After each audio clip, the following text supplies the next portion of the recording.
What a way to come back to you on a beautiful Tuesday evening. It's nighttime here in the Pennsylvania area, and it's December 12th. Sometimes get everything mixed up. December 12th, and it's 2023. We're back here with our 206th edition of our broadcast here in the Issues Room. We'd like to welcome you, those of you, our viewers, wherever you are. We say thank you for joining us here tonight. It's a pleasure. We're not having signal on LinkedIn, but of course, Facebook and YouTube and Twitter are carrying the signal here. So we're going to be good. We're here Tuesdays and Fridays, 7 p.m. Eastern Standard Time and midnight in those countries where they are in the Greenwich time zone. Tonight, we're going to have a great conversation, a great one, because our country is at a crossroad. And for so many years, we have been told and promised a new Liberia, particularly since 1980. Accordingly, our country gained its independence in 1847, and there was a one party rule up to 1980, a hegemony that was removed by a band of military men, coined the People Redemption Council, headed by a Master Sergeant Samuel Doe. And the coming to power was on the premise of corruption, to end corruption, nepotism, to charge these people with treason, with, the lack of rule of law, human rights abuse, and so forth. And interestingly, since 1980, it's a complete repeat of the same thing by successive government under the very Samuel Doe, the Charles Stiller, the Ellen Johnson Sirleaf, and lately, the outgoing government of President Weah. So when you have gone through all of this over time, the question to mind is, or that comes to mind is, who is going to redeem our country and put us in this new Liberia? Is it Ambassador Boakai, the statesman who has served in our country for more than 40 years, even though there are folks who have their own saying around his 40 years has brewed nothing. He was sleeping on the job. He claimed to have squandered opportunity. He is ill fit for the job and so many things. So when you hear these things, then it puts you back to a place and you begin to wonder if actually we ever going to see the new Liberia. And so tonight we have a very good panel here. I will be joined by Moses and hopefully Alphonso at some point, but I have two very, very important Liberians who saw the flyer and thought to come here and participate in the conversation, because here in the Issues Room is about coming together to discuss the things that matter to our country. And as patriots, they felt the need to come here and join us here tonight to be a part of this conversation. For, of course, all of us who were born just prior to the 1980 have longed for this new Liberia, this Liberia where we will thrive, to see the beauty of our country. But even as I look at Liberia over the last 40 some more years, it still looks the same. We still act the same. We still sleep the same. We still eat the same. We still walk and count the light poles, like we say in Liberia in the local parlance. Nothing has really changed. Not even government that have changed, but the way of operating and leading the country has not changed. And so that's what we'll be talking about here tonight. And so I said, welcome wherever you are. Please share the link, invite others to join us here.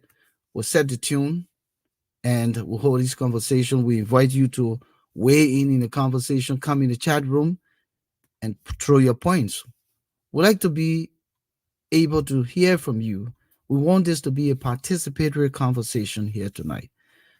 So thank you for joining us. Volcano Shelton here with you. Let me go backstage now and welcome my two guests. First of all, she's prominent on Facebook. The name is Glenda Jane Juniors. They call her G's. She been a little fiery over the last several weeks since the sanction has been ongoing. More names to come with here. Welcome, Glenda. Look, Thank I you. always wanted you to come here, and I didn't know you were also thinking about coming here to be a part of the conversation. So thank you so much for accepting the invitation, especially at a time when your voice is not there. But even if you're going to, be talking to us like this, well, yeah. Welcome. It'll be okay. It's good to be here. Hello, everybody. It's a pleasure. Not only to be on the issues show, but also to be here with you. Volcano and I go way back. Effort Baptist Church days. So it's a pleasure to be here this evening, and I like that. I like the conversation is always subtle here. People hear one another, and so it's a pleasure to be here tonight. Thank you. And of course, you have all the time in the world. Thank you so much for joining us. Let me go backstage and welcome C. Ayedi Williams. He owns his podcast called the We Too Movement. Welcome to the show. Thank you very much, Volcano. It's a pleasure being here. I'm really overwhelmed and, for the most part, elated. Anything that has to do with Liberia, I really do take it seriously. No other place I'd rather be at this particular time, but to be here to contribute and also to learn. I do represent the We to All Liberals movement platform, the platform that speaks to and for the masses. We are not in the business of manufacturing players, pimps, and hustlers. Rather, we are in the business of changing and revolutionizing the thought process of our people, not only in Liberia, but even around the world. So again, thank you very much for having me. It's a pleasure being here, also sharing the platform with Lindy. Hi. Thank you, guys. I'm waiting for my other colleagues to come. Hopefully they'll be here shortly. But again, you've seen the flyer. You know what this conversation is about, and quite frankly, this conversation or the topic was generated from last Friday, and it just came to mind that we've heard this term, the new Liberia, and every time a government comes, the new Liberia, the new Liberia. And I have grown through several new Liberias that I've never been able to experience. Let me just quickly, before I go to the clip I want to play here tonight that necessitated this conversation, let me just ask you, have you really seen a new Liberia to begin with? Let me start with the female, Glenda Jean. Have you seen a new Liberia since 1980? Oh, I don't know. I was talking with someone the other day, and I was like, And honestly, not to pause you, but it could be subjective. Somebody could see a new Liberia based on, but objectively, where you tell the truth. Have you seen a new Liberia in the context of a new Liberia? no, I have not. I think when you look back, growing up in the 80s for me, and comparing it to us here today, you can only see regression. I was talking to someone the other day, and I was like, can you imagine 1847? And this is where we are today. 1847 is that we've gone backwards. We have more pimping cars than real vehicles. 1847, you have a lot of people who can afford to send their children to school, can't afford a decent meal. I don't think we see a new Liberia, but I'm hopeful with the elections and the change that has occurred. This change that all of Liberians, some may be on the other side. I think change was something that every Liberian hoped for. Whether it was on the CDC side or on the Joe Boakai side, I think there's some form of change that we look forward. But it's sad when you look back to how you grew up and how children progress. Is like when I'm even talking to my children, it's like, how do I compare mine growing up in Liberia to what they know now and what they've learned? And so much so that how do you even encourage them to want to be able to go to your country when all they hear about and all they see is the killings, the rapings, and these negative things, and they hear about corruption and stuff? My son and I, who has never been, who was born here, was telling me, said, "Mom, your people in our country are so corrupt people." It's like, it's kind of sad. It's like, how do we change the narrative of even getting people to believe that the Liberia we have today was not the Liberia back then? But interestingly, the Liberia back then also was looking for a change. Yeah, yeah. So we have not seen what we sought for, which is a bit disappointing. Thank you. Thank you. Let me bring in Alfonso before I come to Ayidi. Alfonso, I know you are getting yourself situated. Welcome. You've been following, I'm sure you've seen the flyer in the conversation tonight. We're looking for the new Liberia. In Liberia that has evaded us since 1980, and we'll go through the historical timeline, what led and necessitated the change from the hegemony of the 1847 to 1980, and what has that change done for us from 1980 to now? What have we seen? So I just asked Glenda about her version of a new Liberia, whether she's seen it. So let's go to Charles and we'll come back to you. But just come in with your salutation first before we go to Charles.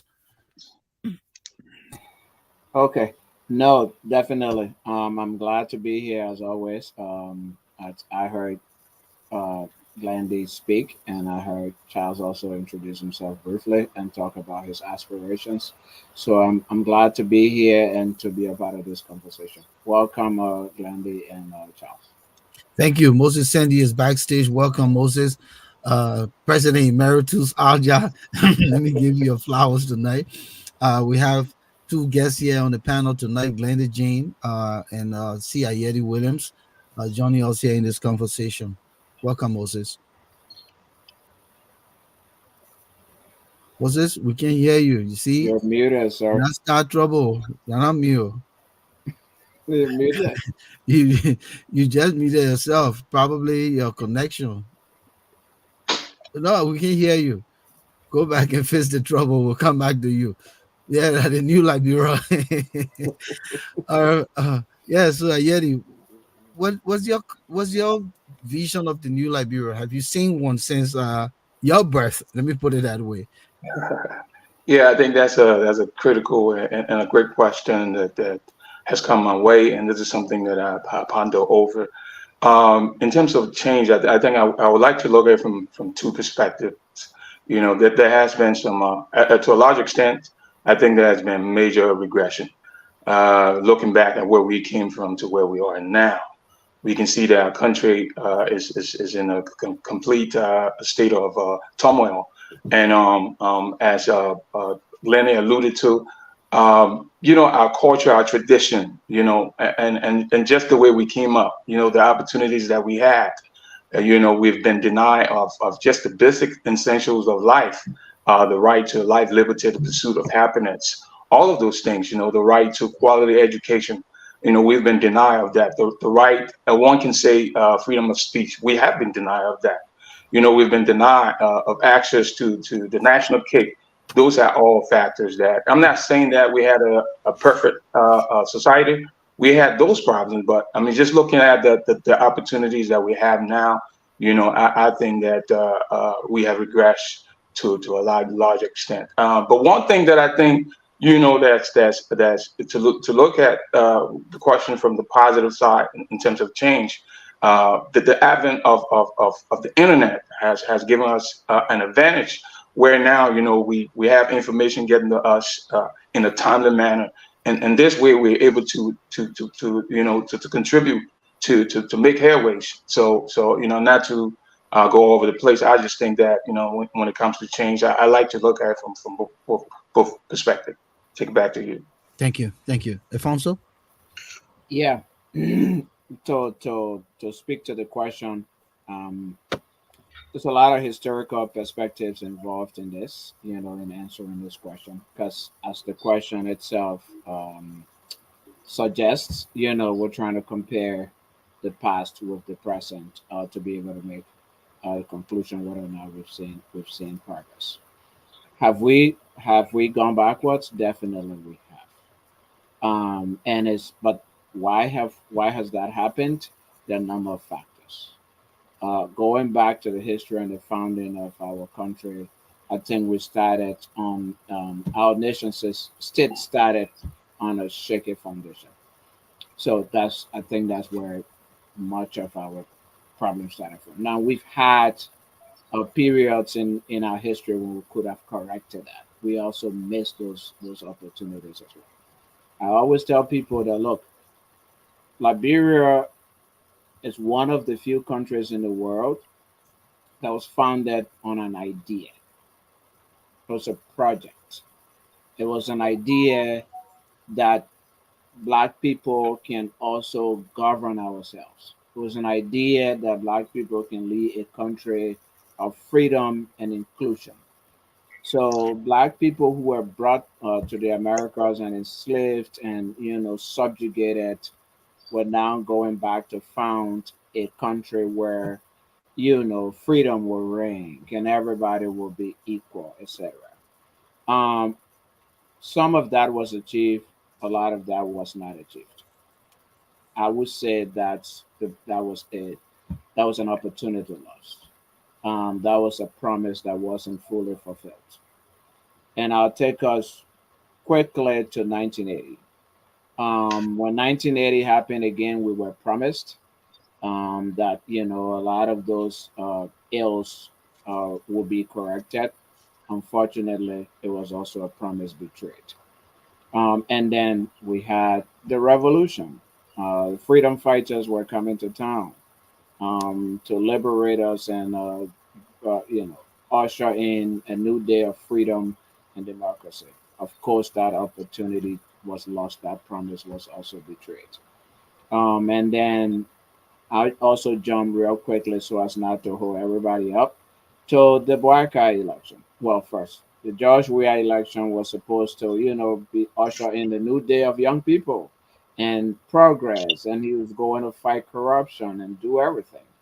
Again, we were failed, and that promise was betrayed. We now have the incoming Black administration with all of the promises of rescuing the country, brought on board people who were also with the broom to sweep corruption, and a number of other things. So we can all only be hopeful. But there's one thing that I think we need to keep in mind as Liberians is that no one leader or no group of leaders will bring us the progress, the freedom, the democracy, the economic prosperity that we need. I think what one of the things that's been lacking in Liberia is the involvement of the Liberian people, the insistence of the Liberian people in holding the leaders' feet to the fire and making sure that they get what that the leaders do what the people want and expect. And so I think that's where our challenge is, and we all need to work towards that and yet not just leave it in the hands of leaders as we've done in the past. And I like the point you made here that the insistence of the people Yeah, participating yeah, in the process, and they've demonstrated that in this past election. Whoever thought that a one-term president would peacefully be transition of the power to a new president? So that's a message in itself, going forward, even for Baka and the Unity Party. I don't think Baka going to run 2 terms, but if even the Unity Party decides to go for 2 terms, bringing a progressive candidate to take over in 2029, the record is set now. Would lay the premise for that success. So very good point. Let me just quickly welcome Adiaha Omo, Thomas Awaji, Flomo Livingstone, Manin Sumo, Raymond Clark, and the rest of the folks here tonight. Welcome to the show. We just wanted to start a conversation from here in this fashion. So I'm going to go to a video from YouTube, and I want to say to Facebook tonight that please allow us to play this video to a certain length. It's his historical video that ties to this conversation. We own no copyright to it. We're calling it from YouTube, and we're going to play this video. And so, for those of you on Facebook who are the authority, please allow us to play this video because it ties to this conversation, and it is the historical data we want to lay forth, which took place in 1980 in our country, Liberia. So this video is about the day when the 13 men were executed. Of course, we're not going to play the execution part. It's just the historical details leading up to that moment, and all of the charges that were put forth during the tribunal, the trial, and all of those things are the things that we're seeing, continued since 1980. And what did this change do for us? But just to bring us back to, to speed on this. So let's go to the video. When a group of military officers raided the executive mansion of President William Tolbert, Liberia experienced the first coup d'etat of its 133-year-old history.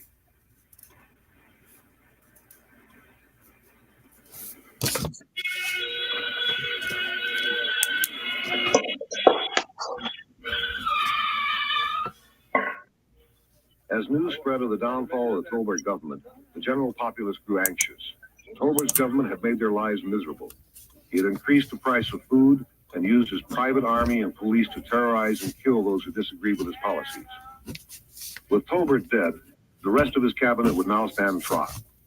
In all cases, their charges would be the same: high treason, misuse of public office, rampant corruption, and gross violation of human and constitutional rights. Right there. Yeah, sit down. Pause.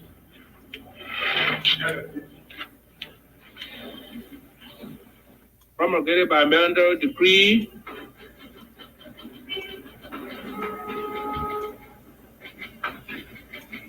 signed and order approved.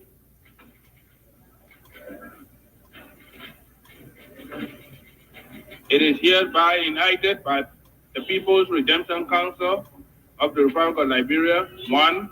High treason. It shall constitute a crime of high treason, a first-degree felony, if A.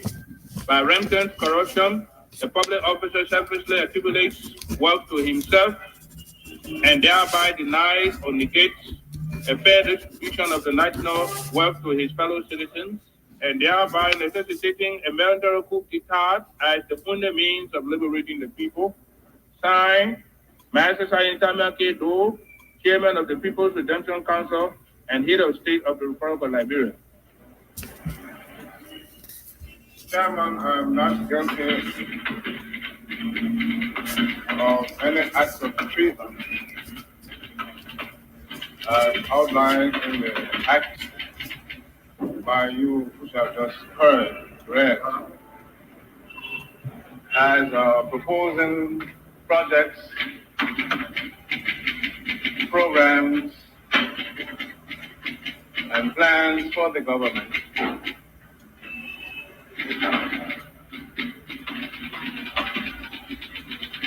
which were mainly intended to serve people. What we want to know here is that you have worked in the government for 18 years. And on top of that, you are a Liberian citizen. We want to know whether, in your own opinion, the democratic processes that have been going on through the years, the Liberian government, in the instrumentality of the True Party, do you think it has been monopolized by just few people, which has excluded the masses of the Liberian people from taking part? That's the question. It has not taken into account the feelings of the masses of the people because the decisions were made by only a few people. The military tribunal tried 13 government officials of the Tolbert regime. All of them were found guilty and condemned to death by a firing squad. A public execution was to be staged on the beachfront of Monrovia, Liberia's capital city.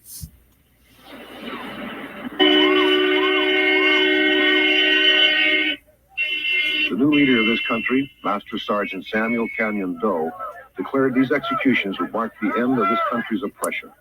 The Liberian people were eager for the executions to begin. The sooner Tober's men were shot, the sooner their country could enter an era of civilian rule. For nearly an hour, the condemned men sat in the bus and watched crews erect their execution posts on the quiet beachfront.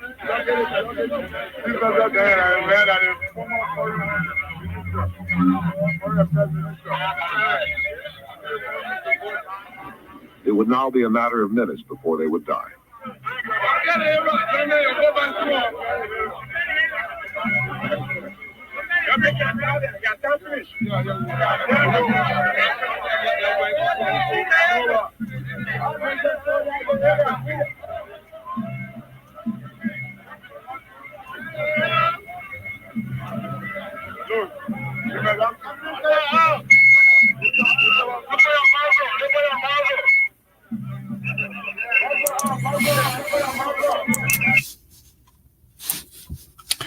So I think I will stop here for now, and let me bring in Moses before we continue the conversation. I hope your stuff is ready, Moses. Let me hear if you. Do you hear me? Good, you're good. All right. Okay. So unfortunately, you won't be able to do salutations and all of that since we're No, it's okay. in the conversation. Yeah. But Let me just say hi to Glendy and my fellow panelists. Welcome to the Issues Room. This is where we discuss the issue that matter most. It's a pleasure to have you guys. Thank you. all right. So let me unmute. I think Glenda would do her own unmuting, and Alfonso would do.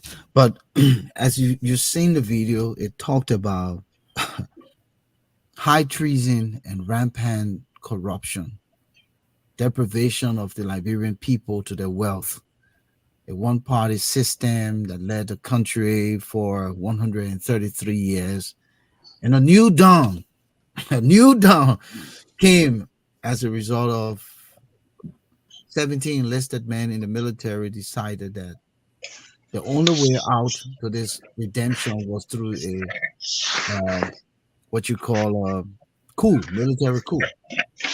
Someone is giving feedback here. I'm not sure. Okay, probably it's Ayedi. Anyway, the coup comes. The new government is ushered in. In no time, we hear corruption is taking root, nepotism is taking root, and all of the things that those 13 men were executed for became the modus operandi of that government to the next government, to the next government, to the next government, and the latter government that is about to leave power. Moses, since you just got in, I'll let you go. Yeah.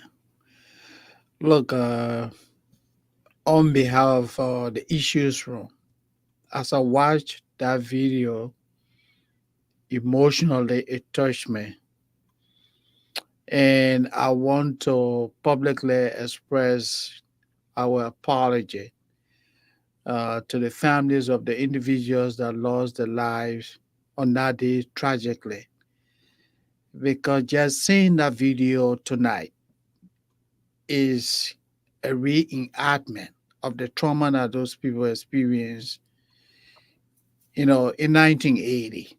So we sincerely apologize that we have to take them back to that level of history. But as I listen to the tribunal chair and the others reading the charges against the 13 former government officials, a political party that excluded majority of the people, an administration that was accused of engaging in rampant corruption. If you go into the history of Liberia, beginning with the past administration, Samuel Doe, Charles Taylor, Ellen Johnson Sirleaf, and even the most current one, George Weah, you see a consistent repetition of the same problem for which those people were slaughtered. Does it have to take the United States? Let me start with the most recent one. Does it have to take the United States to tell Liberians how to govern their own country?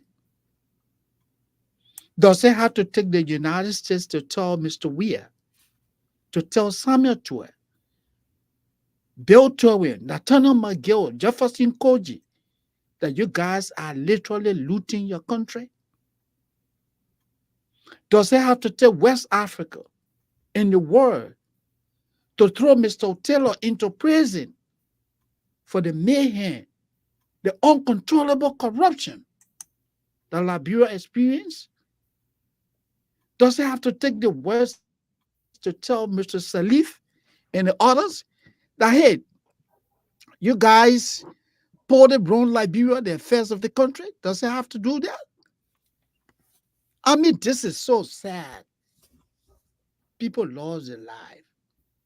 Look at the way Mr. Dole ran the country. When the People Redemption Council came to power, then I was a young man. People jubilated out of ignorance. I can remember as a young man, then we all went to the BDC that day to see those people lying on the pole. I was a kid, no experience. And, we went there and we saw people jubilating. Out of ignorance, we joined the crowd. But as I speak to you now, just seeing that video is very, very traumatic for me. Yes, because you've grown up. You've grown up now. Yes, it's very, very traumatic. I mean, the same repetition of the problem. People died. People lost their life. Samuel Doe, look at how he governed Liberia. He tribalized the political system. Do you know the number of Liberians that die as a result of Mr. Doe, a terrible political leadership? I worked at the Ministry of Information then as a corp reporter.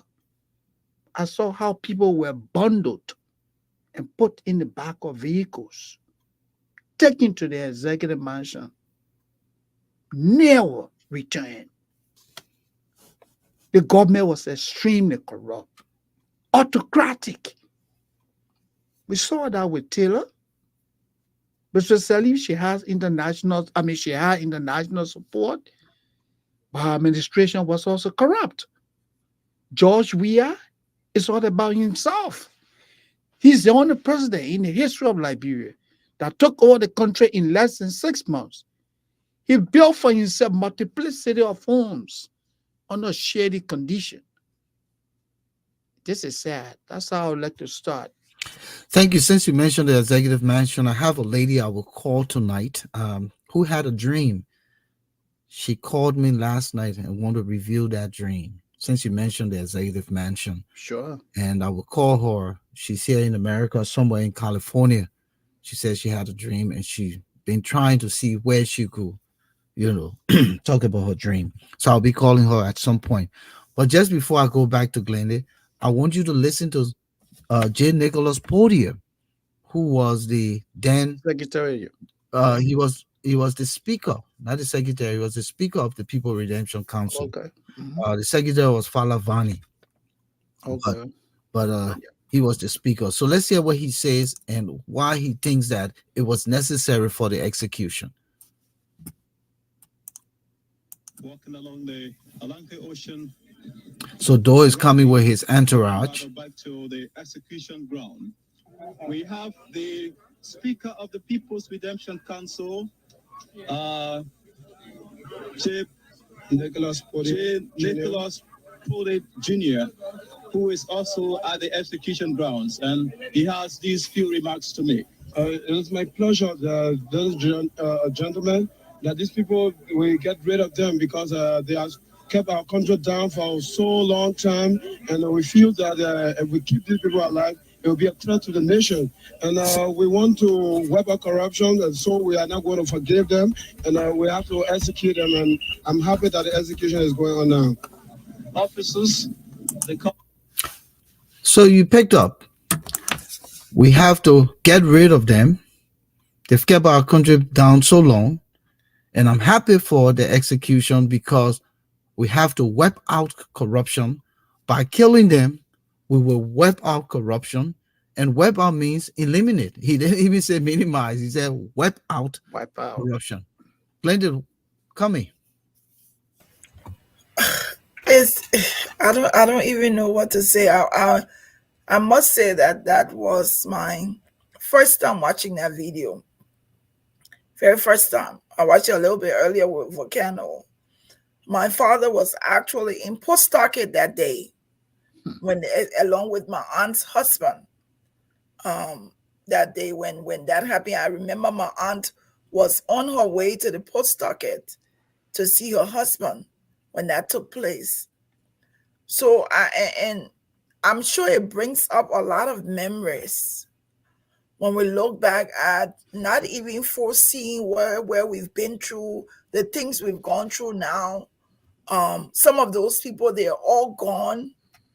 But when you look back, you would say, was it worth it? Was everything that was done, those people that were murdered, was it worth it?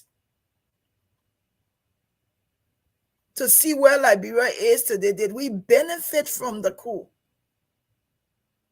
That some people became antagonized because, and some people up to today's date, it's like you cannot call Cecil Dennis' name and people not thinking about what happened, or Councillor Henry's names, and people not thinking about what occurred.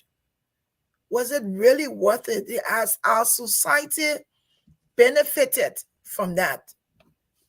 And then you look at it's how ironic is it that we have this video, we're watching it today, and on the eve after sanctions because of corruption. And people died because of corruption, rampant corruption. I was watching one of the other networks earlier today, and Nukwe, they show pictures of him building 60 stores, 60 stores. And you look back and you see the wealth, we talk about the wealth of Joe Weah within 6 months. And you look at Koji, people that couldn't even afford homes, living, probably renting a room. And they've been able to acquire all of this wealth in such a short time. And you say, what did we benefit? What did Liberia benefit from 1980? Did we benefit anything? Did we get better? Or did we get worse? For some of us who was around in that era, when we look back, we wish there wasn't any coup. I wish there was no coup.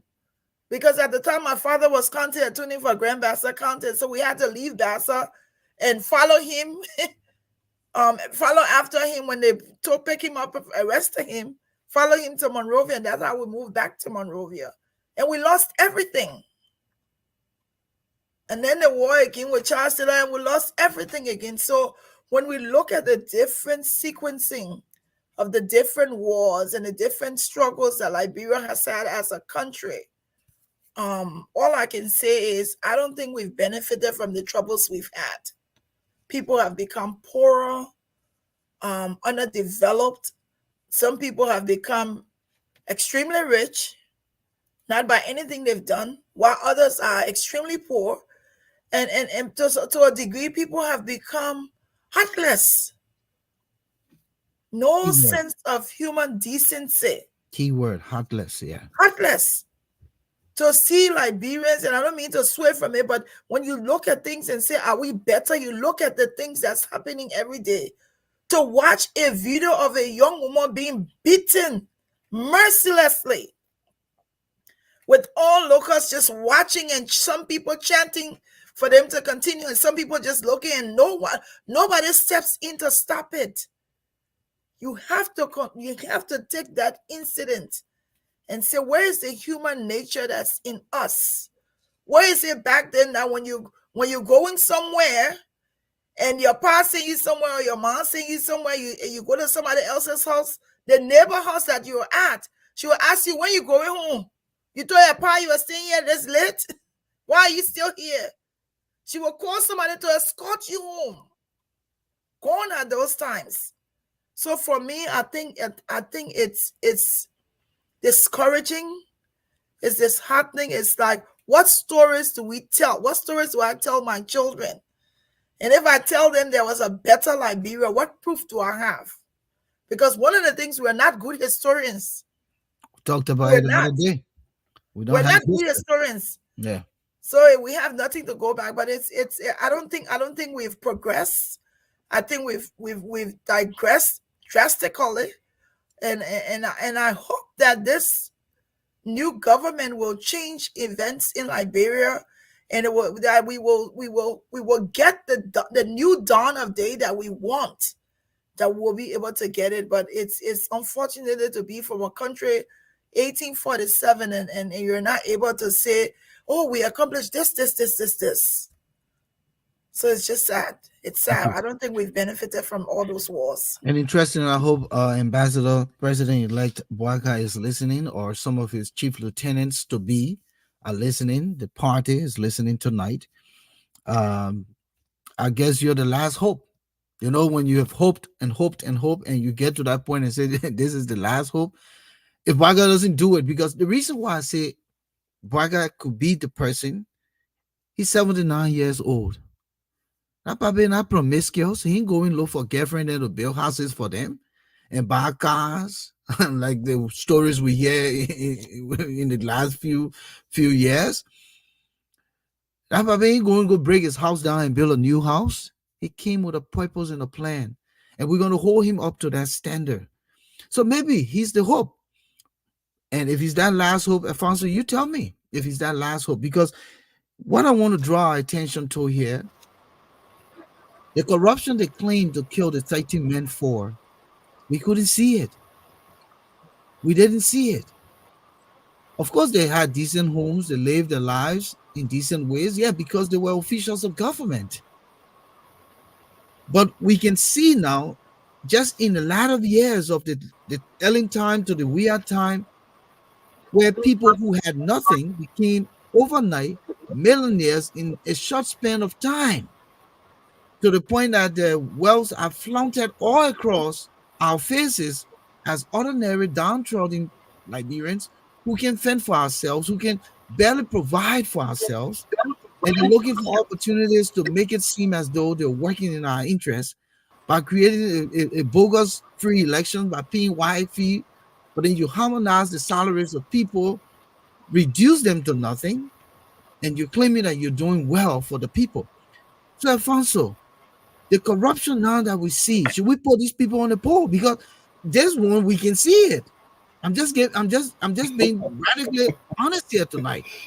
The corrupt, because the Americans did not come and put those people on sanction.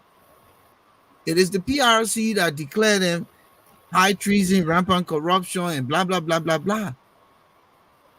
But the Americans now coming to tell your officials that so we can't. We can't stomach it. We can't stomach the corruption because it's just in the face of the people. It's in the face of the world. So should we be putting people on the poll too? Because I mean, I'm just being radical. Because you can't compare the other corruption here to any other corruption now we're talking about. Go ahead. Alfonso, go ahead. No, we shouldn't put anybody on a poll to answer your question. Okay. No, I'm saying, do you hear me? Yeah, you're good. Do you hear me? Yeah, we do. We are hearing you. Good. Okay, okay. We definitely shouldn't put anybody on the poll. We don't have laws that allow us to do that, and we should be a nation of laws. We shouldn't put anybody on the poll I'm just being hypothetical. Yeah. No, I know you guys. Yeah, I know. Definitely understand that. We have laws that prescribe, punishment and consequences for corruption. And therefore that's what we should do. What the PRC did that time was, I think they were following a military something. I think if you listen to what the guy said, the head of the military tribunal said it was an executive order or something, not executive order, even a military law passed that they were going by, which of course, looking back, I can say that the execution was illegal. and therefore we shouldn't do that. Now, if, does Boakai represent the hope for ending corruption in Liberia, or at least for tackling corruption in Liberia? I hope he does. He has said that multiple times. He has lived that to some extent, knowing what I know of him. My understanding is that he's in his one hut he's built since the 1970s. Places where he worked, you can hardly hear anything of him engaging in corruption.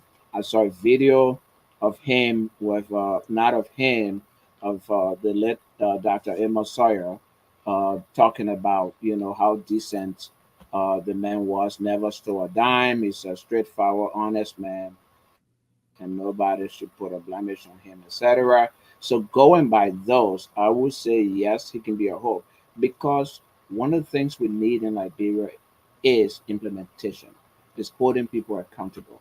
We don't lack the laws. We have very good laws when it comes to criminality, corruption, bribery, etc. We had the laws before, then we passed the Anti-Corruption Act. We passed a number of other laws in the country that actually can be used to guard against and to prosecute corruption, like the Core Conduct, for example, that requires people to declare their assets. So we know what you own before you took office. So now if we see you somehow building 6, 7 houses and flying here and there, then we can question. In fact, the law grants the Anti-Corruption Commission the authority to monitor lifestyle and to conduct lifestyle audits. So we have all of these laws, and we can implement and utilize these laws to hold people accountable. And I want to believe that incoming President Boakai will stick and implement that law, given what he's done in the past and given the promises he's made. Also, given the fact that the Liberian people and the international community are simply just saying, look, we're tired of corruption and we're ready to join you in the fight against corruption, because it's keeping the country down, it's keeping the people poor. We've put a lot of our own resources into it as well, and we want to see something happen. I think it was early this year in March when the U.S. coordinator for global coordinator for anti-corruption went to Liberia and got on a local radio show and said, "Look, corruption is killing this country." He said, "We have monies, we have projects, we have business people lined up to come and invest in this country like tomorrow if this government just decides to fight against corruption," but it's failing to do so.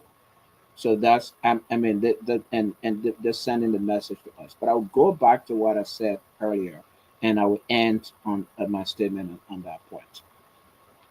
It has come time. It's in fact it's past time that we Liberians sit and wait for our leaders to do the right thing, to sit for our leaders to save us, to be our saviors. Democracy is not about that. And every time the people shy away from engaging and holding the leaders accountable and just look for the leaders to do the right thing, that never happens. We never succeed. We have to put institutions in place. Individuals have to step up. I was having a conversation with somebody the other day. In this new Liberia, if you go to establish a business, for example, and somebody asks you for bribe, expose it. Expose it. Make it known. Hold the people. Let's hold the people accountable. If you know that a former government official or government official is hiding money somewhere or doing something in this place and that place, expose it. We all have a role to play in this process. We can rely on Mr. Boakai to set the policies and set the pace, but we also have to push him to do the things that we as Liberians want him to do. And if he doesn't do those things, we should hold him accountable whether or not we supported him in the election period. And I think that's the only way this country will move forward. We have whistleblower laws in Liberia. People should come from an institution and blow the whistle on certain things that they see going on. And that's the only way. When the leaders see that, quickly, when a policeman pulls you over here, why don't you bribe him? Hey, wait, my man, let me go, man. Like we're doing Liberia, hey, my man, forget it, man. Just hold something.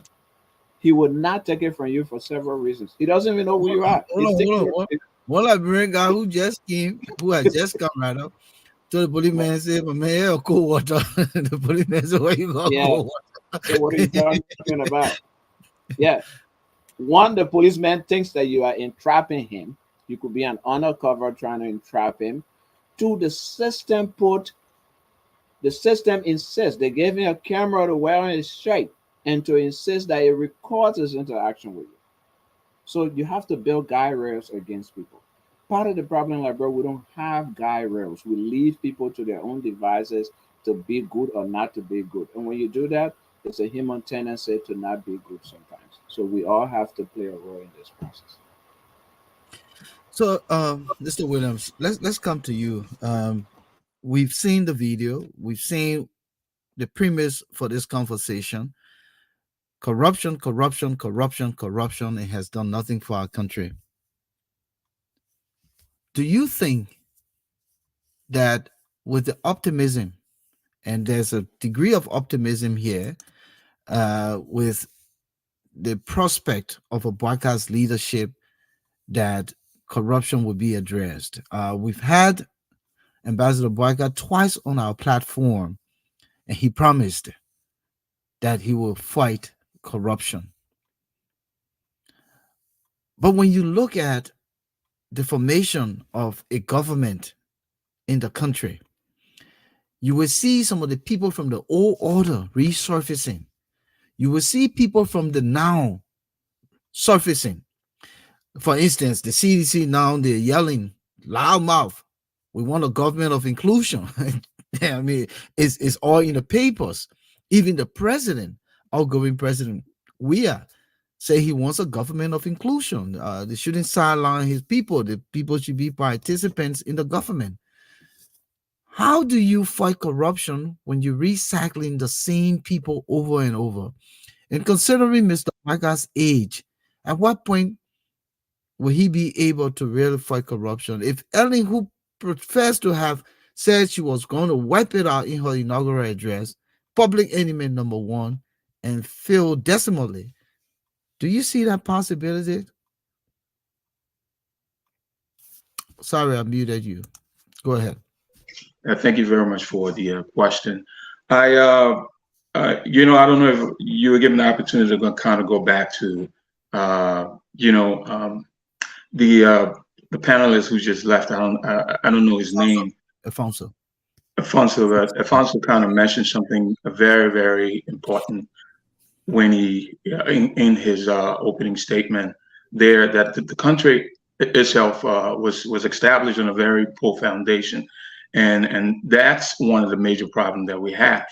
And so just to fast track to when these government officials were killed, and then to take it to the sanction, you can see that what those people were actually killed for is synonymous with what's going on now. And you ask the question, should they be placed in the pool and killed? No. But now to get to the question that you're asking, we understand that the president-elect is aged. I would say, not to say he's old here and there. You know what I mean? That's an established fact. But what I think this is the perfect opportunity. I think, I don't know if I had a discussion with you before. We have an opportunity now, and because looking back at where we came from, if we were to use the United States as an example, in 1619, when they came here, they actually knew exactly what they wanted. So their constitution was penned such that it was customized to fit exactly what they wanted. Now, we haven't had the opportunity because the Constitution of Liberia is pretty much a replica of the Constitution of the United States of America. Our flag is symbolic of the flag of the United States of America. So it's unfortunate that we as a people have not, penned anything that actually fits our culture, our moral values, with the divide that we had. But I wanted to just kind of bring that up, just to kind of trigger our minds. I haven't heard anything negative about the president-elect. I think with his educational prowess or with his intellectual prowess. I think we have an opportunity here. But my concern, and that, my concern, just like you alluded to, it seems to me that we find ourselves, recycling these people that we've had, and we have new breeds. We have new people with new ideas. We have people with new minds. If we can reconfigure our. I think what we need, what Bokai's government needs is strategists. We need new ideas. We need people, architects. When I say architects, planners, people who are willing to die to self, people who are willing to give their all, lay themselves down, so that, this country can be brought up. Until we can find that, I don't know which direction we're going to go. But I do think that this is an opportunity for all of us. But like I mentioned, until we can find people that are willing to give themselves up for the furtherance of this country, and we will continue to use the same people, the same ideology, the same mindset, I don't know where we're going. And you also mentioned, standards. What do? We need to. People are not held accountable for their actions. Why would we wait as a people? And that's why I question the church, and that's why I question civil societies, and that's why I even question, our elders. Never say anything about things that Liberia has never produced a Nelson Mandela. Liberia has never produced a Kwame Nkrumah. Liberia has never produced a Gerald Rawlings. So we need people who are willing to get into the trenches, who are willing to fight for the ordinary people. And if Boakai is willing to do that, I think we will then be at a point where we're close to moving forward. I'm not sure. I don't. You can't determine how long Boakai. We pray that we pray for good health. We pray for sound mind. So that he can be able to muster the courage to actually attack some of these issues, and so that this country can be raised from the pit. I think that's just my 1 or 2 cents that I want to kind of pitch. And you're right. And Moses, I will bring you to that, because when you think about the leader sometimes get crowded by his lieutenants, and all of his agenda get thrown out of the window. We've seen that happen time immemorial, because the leader brings people around him who he believes in, and those people then have their own personal agendas, and it is their personal agendas they're going to propagate.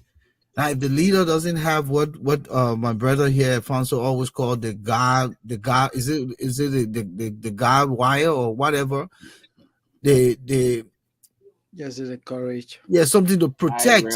Guide rails. Yeah, the guardrails. Thank you. The guardrails to protect his agenda, and he allows these people to propagate their agenda, then it takes away his intent.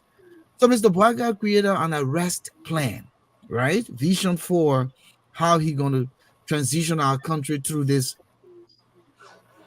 new Liberia that we are yearning for. We've yearned for the first new Liberia in 1980, 1985. We yearned for the civilian new Liberia. 1990 comes. It takes us all through the corridors of the war and the interim government. And then we had a 3-year of Udi Bryant. And then here comes Ellen, a new Liberia for 12 years that was far-fetched. And then here Weah comes with his pro agenda that he was going to lift people out of poverty. In fact, they lifted 25 million people out of poverty when we have only 5.2 million. We're not going to be spectators in our own economy and this new Liberia of young people. Yeah, of course, yes, he made some young people rich. He made some young people became rather prominent societal figures in the Jefferson Koji, who then became to abuse power, the Nathaniel McGill and the Bill Twirlway and the rest of these guys. Do you think that President-elect Boakai would not be consumed by the people around him, and they would take advantage of the age factor? They would think he's senile, maybe forgetful. They may test him, um, and that helps me to begin to believe that I don't think this new Liberia is possible. And I'm not the only one thinking here tonight. I know there are millions of Liberians who are still doubtful because of the factors on the table. Look, first Volcano, the whole concept about a new Liberia is not about creating a new society.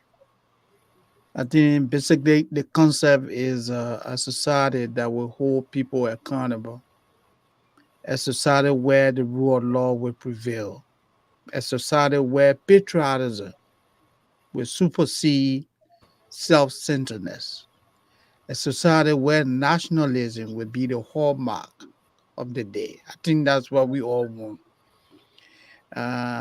And this is something that we have to cut across the entire country, even to the average Liberians, those who work for government. You have an 8 hour shift. You go to work, you stay for 2 hours, you take lunch break, you don't come back.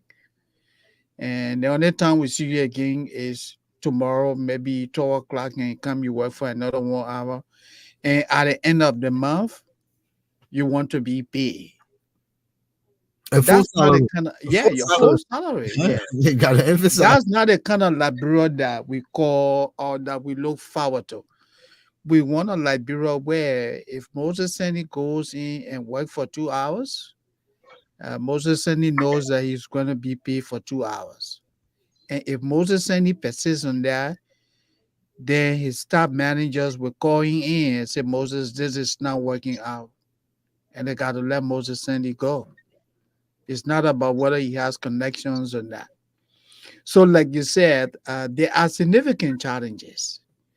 Mr. Boakai will be faced with a lot of challenges. There are people that have close relationship with him, and those people will feel that they are untouchable.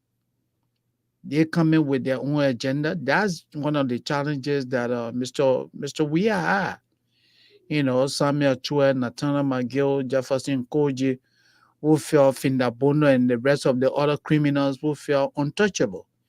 You know, those people literally ran the country. And so Mr. Boakai will also be, confronted with those type of people. So that is where he has to demonstrate leadership, that everyone will be treated equally, regardless of how close you are to the president.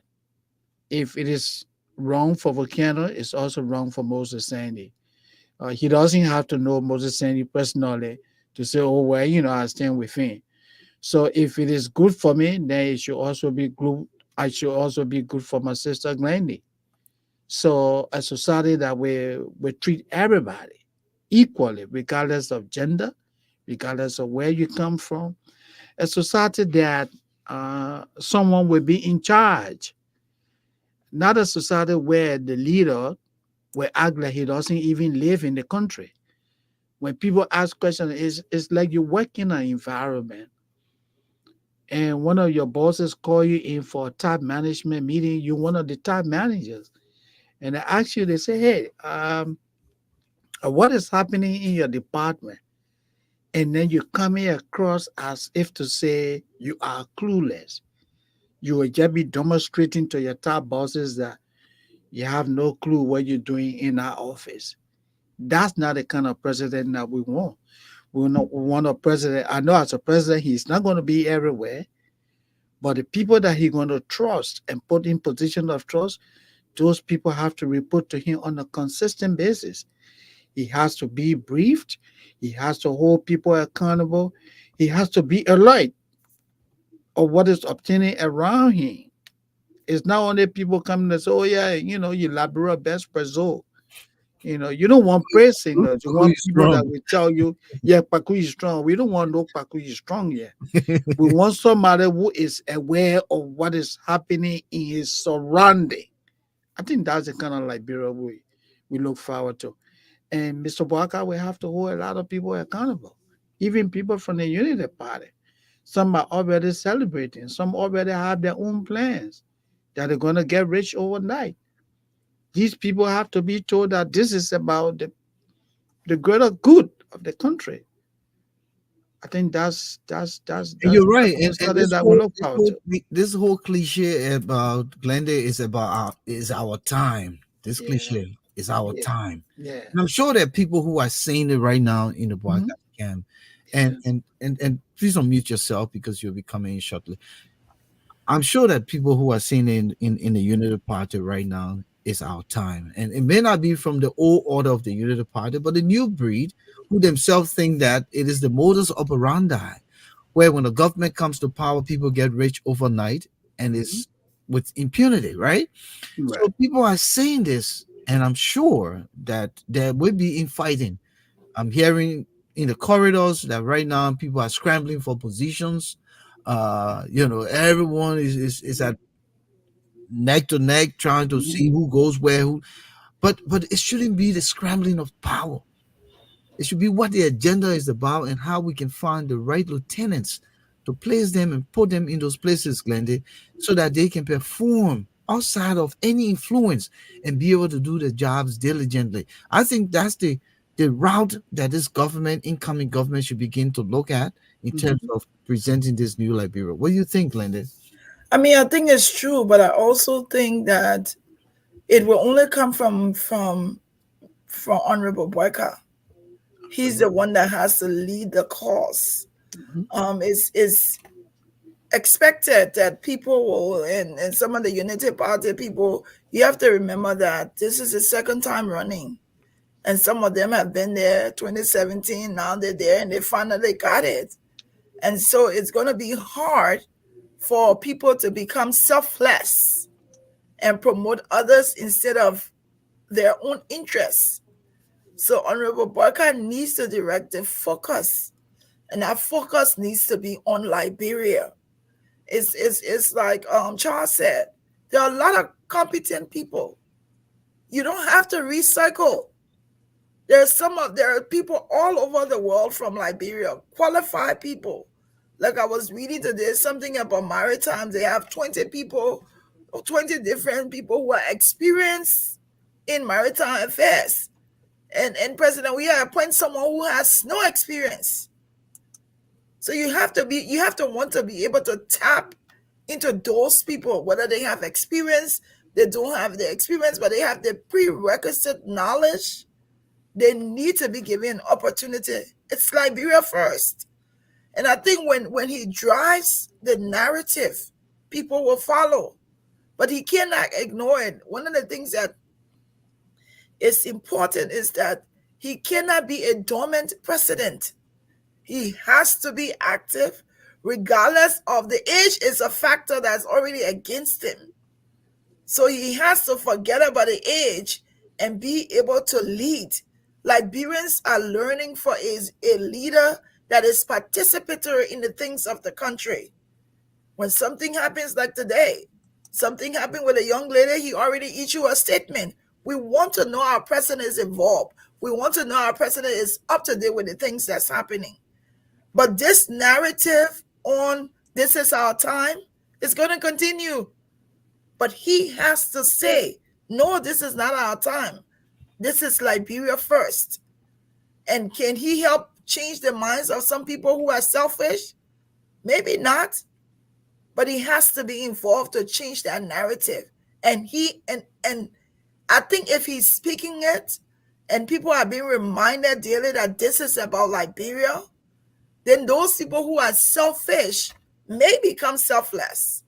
And that's what Liberia needs. I don't have to be in a position to help my country. You don't have to be in a position to help your country. And it's not, and some of us here, we're not involved because we want positions. We're okay where we are. Of course, we want to go back home, but we want to see Liberia do better because we know when things are better, we know how things should look like. And so it's going to be incumbent upon him to drive the narrative that this is what we want. This is the Liberia we want. And I'll tell you, not to sway, I spoke to Honorable Boakai on Saturday night, and something he said to me that is profound. We had a program that he called to say thank you about the program. And he said, I want when Liberians, what I want is when Liberians come back home, I want them to feel at home. So that, and that says to me, I don't want a country where it is a unity party's country, but it's a Liberia country, a Liberian's country, where we are all looked at the same time. And we're all equal and we're all able to put our hands into the plow and help rebuild our country. Some of us want to go back home. There's so many Liberians here that want to go back home. And so, but that narrative has to come from Honorable Boakai, so people can feel that sense of belonging and wanting to do more. It's not about this is us, this is our time. No, this is Liberia's time. And Liberians in Liberia has to help this time. Not a certain group of people. We're not gonna and of course I think you know me. I'm not gonna support Honorable Boakai and be silent if he messes up. I can absolutely not. that. Absolutely not. So we have to be able to own it and be able to assist in driving the direction we want our country to go. That's profound. That's absolutely profound.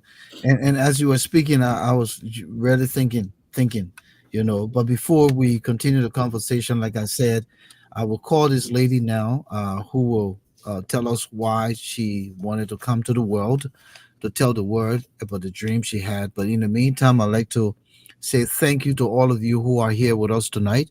You're in the Issues Room. This is our 206th broadcast. On this edition, we're discussing the new Liberia, a Liberia that was promised since 1980, and we've not been able to enjoy that new Liberia. Every time people giving excuses. Okay, all right, got you. All right, thank you so much. Thank you so much. You want to say something? Okay, she's gone. She's not feeling well. She's under the weather, and I literally told her you got to come because this conversation. We wanted you to be a part of it. We want a female, particularly to have a female perspective on it. She did a great job. Yeah. So let me try to call the lady, and then we will continue our conversation tonight.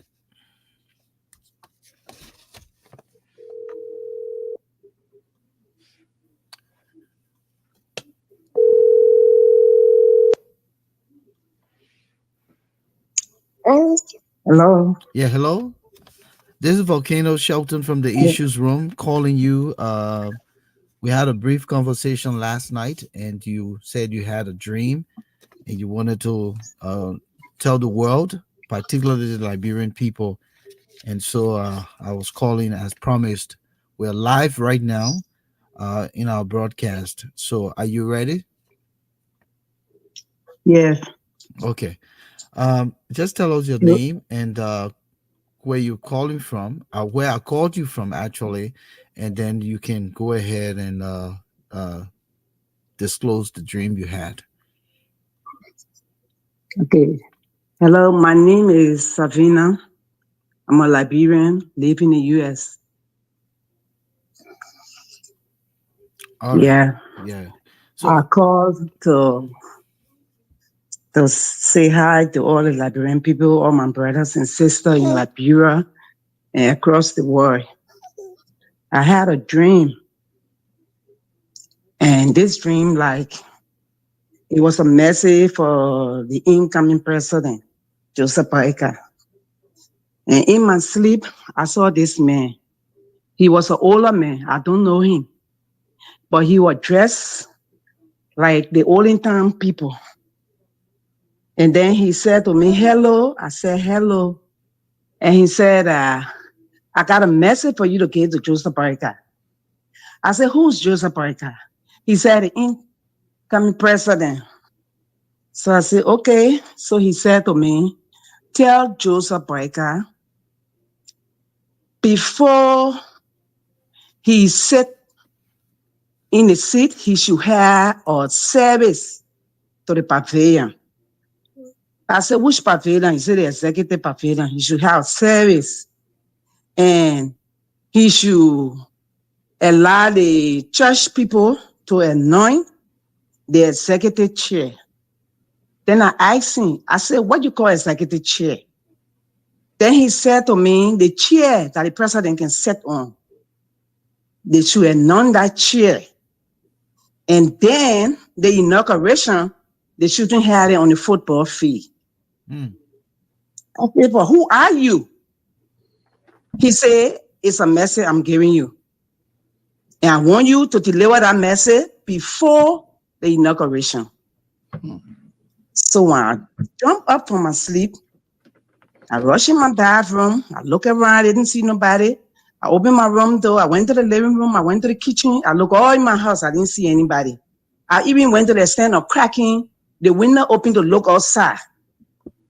And I didn't see anybody. And when I look at the time, it was after 3 o'clock going to 4.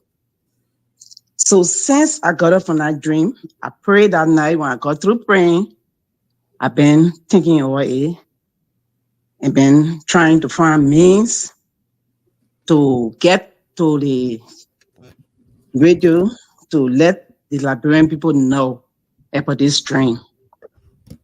So we can all pray to God and have this service before the inauguration. Wow. So as you are saying So this, that dream. can you hear me? Yes, I can hear you. Okay. I can hear you. Okay, continue quick.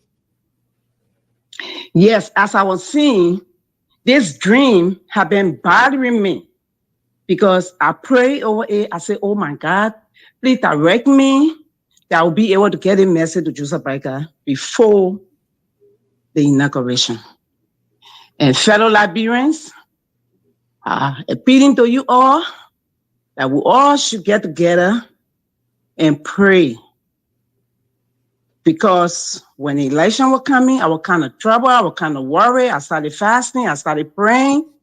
But then I told God, I said, God, you the God that created the universe, and you the one I believe in, and you the one I serve. I said, you see our people tears, you see their pains. I said, but I'm appealing to you to allow your will to be done. My fellow Liberians, God was in everything in the election, and God is still in control. And the God I serve is the God that created the universe, and I know He has already carried us through. So I appeal to you guys for other us to continue to trust in the Lord. I'm talking about the God that created the universe. I'm not talking about those backdoor gods. I'm talking about the God that created the universe. We should all join and continue to pray and continue to trust God, because I know God has delivered Liberia. I see Liberia coming back to where it used to be when I was a kid. I'm talking about in the 60s and in the 70s, even some part of the 80s, the way Liberia used to be. I can see Liberia coming back to that stage. Thank you. Thank you. And I will say again, congratulations to our father, to our uncle, to our brother, Ambassador Joseph Newman Boakai. Congratulations to him, his VP, and all his Catholic ministers. And I lift my hat up to the Liberian people, especially the rescue team. I lift my hat up to Liberians. I'm a Liberian, but I live in the US, but my heart is in Liberia. Okay. So thank you. Thank you. Thank you. So we'll let her go. You're welcome. Okay, thank you. And so just as she said it, colleague Bato posted here that the inauguration will be held at a pavilion. Okay. So there's a revelation here. Do not hold it at the National Sports Stadium. So God already revealed it to JNB because he has chosen the pavilion for his inauguration according to colleague Bato. Maybe he knows more than, I don't know where the inauguration will be held, but he could be right. So, gentlemen, I thought that when this lady has reached out, she had been trying to find somewhere and found somebody, and somebody just led her. And then I said, I'll bring you live to tell your dream. I didn't even know the context of the dream, Okay. but let's just tie it into the conversation we're holding tonight. The executive mansion. Since the demise of President Doe, Taylor Transmore, the mansion catch fire. Your other man went there. Ellen went there, the mansion catch fire. I was speaking to Liberian, they catch, I ain't saying caught fire. And our man Georgie, he swear he went out operate from there. Then they finally say they renovated, and I don't know whether he started there.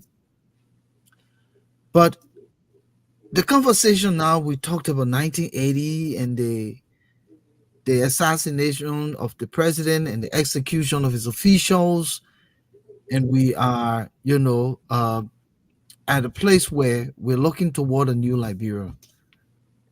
Is the mansion a part of this conversation tonight, considering this revelation presented by this lady, and that the mansion needs consecration, and the chair of the presidency?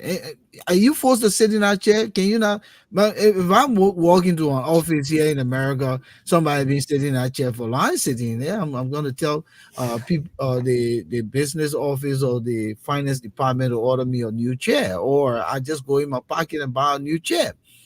So do they have to go consecrate that chair, or do they just need to break that chair and put it in the fire? But I'm just saying this to me that some things can be changed within the spiritual realm for consecration. So let me hear from you, Charlie, and then we'll come to Moses and Alphonso. Let me unmute you quickly.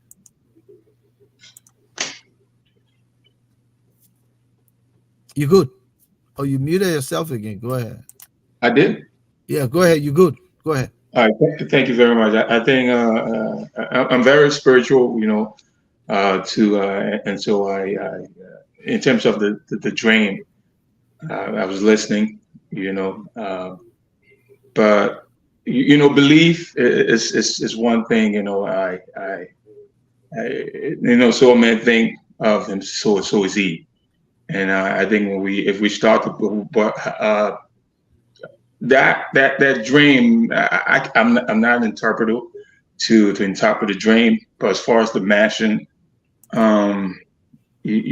people believe in tradition. People believe in there's a host of other things that people do have. Their belief system will allow them to depict or determine or foresee certain things.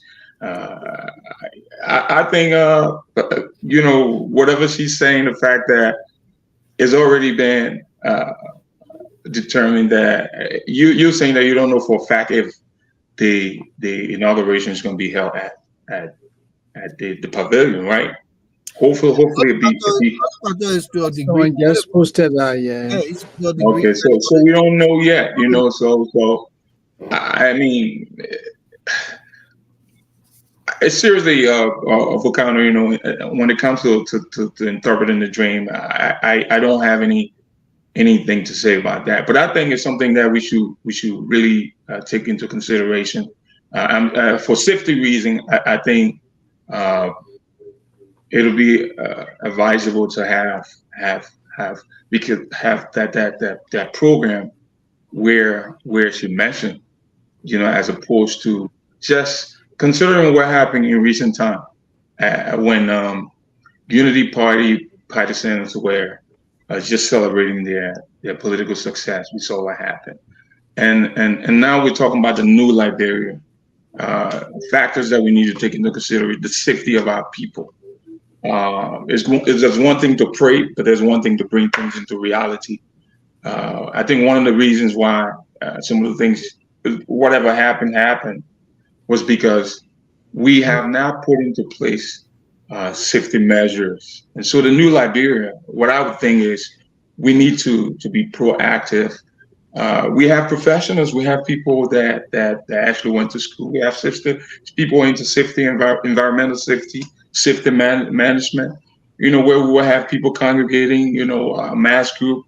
We should be, the safety and welfare of our people is to be considered.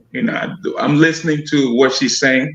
It's about the people. So I think we should have our people gather where there will be ensured safety, to just celebrate this new Liberia, and I think it's a way forward. As far as the mansion, I think we can go into that mansion, renovate the mansion. It's historical. People can go back in there if they want to consecrate the mansions. I mean, that's something they can do. But I mean, just the safety and welfare of our people. That's something we should take into account. But believe whatever you believe. I mean, most time whatever you believe sometimes come to reality. So just having a safe environment for our people, I think it'll be one step forward to ensuring that our people are safe. That's my Yeah, perspective. and so just just the contemplation of it when you look at the the stadium and the open terrain and the insecurity involved, and the pavilion has always been for that purpose. And I don't think somebody says, yeah, Gabriel Daniel said the crowd in attendance wouldn't the pavilion be too small. But what type of crowd you expect? You expect dignitaries, you expect higher ups, foreign guests and stuff like that. Those are the people that are coming for the inauguration. The ordinary citizen can be all around Broad Street and celebrating and be in the different communities and listen to the radio, watch television because it will be televised. Will be here in America. So I think the context of this dream, and if Collie is right that Mr. Boyka has already chosen the pavilion, uh, that tells you that then there can be a correlation with what this messenger said to the lady in her dream: do not hold the ceremonies at the stadium, instead use the pavilion. So that in itself, I didn't know it. I don't think that woman knows it, and how Collie is privy to that information. Probably that will manifest in the coming days. But Alfonso, let's come back to you here. Um, Yeah, Collie is saying here that the mansion is not the problem, or the chair is not the problem. It is the fifth floor, that specific floor where the assassination took place of President Tolbert. And we've heard historically some of the things in the name of corruption. And I continue. This is the conversation tonight. In the name of corruption, many of the things that took place, many of the things we heard about, how people were taken to the mansion and never came back, some of the heinous things that were done, particularly under the military regime of our country. And we think that the mansion is haunted and all of that. I would think that it should be necessary to bring those guys who are experts here in America who study paranormal activity and bring their gadget and study here and here the pressure, feel the tension in the presence of ghosts and what have you. But, but Alfonso, the mansion is one of our symbol, and I love the beauty of that mansion. I've looked at many of the presidential palaces around Africa. I think our executive mansion stands out. Um, as part of the new beginning, the new era. Should we still have the president operating in our low foreign ministry where they have the passport division, the Ministry of State, the Ministry of Foreign Affairs, everybody gang up in our place, no parking lot? Or should we consecrate the mansion, bring religious people, even if we will bring some of the top religious people here in America to go and not the one that are taking money from CDC. We're talking about real religious people, to actually go and consecrate the mansion as part of this whole new Liberia we're looking forward to, because President-elect Boakai can't just go find someone in a corner and say, this is my place because I'm scared to go in the mansion. It's part of bringing us back to the pre-war, bringing us back to the days when everything was normal. yeah. I believe Charles said that I'm not very spiritual, There's but a I there's think a dragon somewhere. Oh, that Moses, go ahead. I'll close it. Go ahead. I'm not very spiritual, but I also do know that everybody has their own place. So spiritual people have their own place, and you know, I'm not going to doubt or dispute whatever they say, because again, that's not my area. So I can't claim to know anything about it. Neither can I disagree with them because I know nothing about it, and it's not my area. But if you ask me, If they want to pray and consecrate the mansion or any other place in Liberia, definitely they can go ahead and do that. I don't think there should be any hindrance to that. I personally do not believe that because the coup took place there or people were killed or whatever there that the building is haunted and therefore people can't go in there, whatever. My personal opinion, I don't really believe in those things. I believe Charles said it. God created all of us and he gave us free will. And we have to exercise that free will in accordance to what he teaches and requires of us to do good, to do the right thing, to do his will, to do what he requires us to do. A lot of problems we face in our country and even in our personal lives is because of the decisions, the bad decisions we make, the errors, we make in life and the things we do.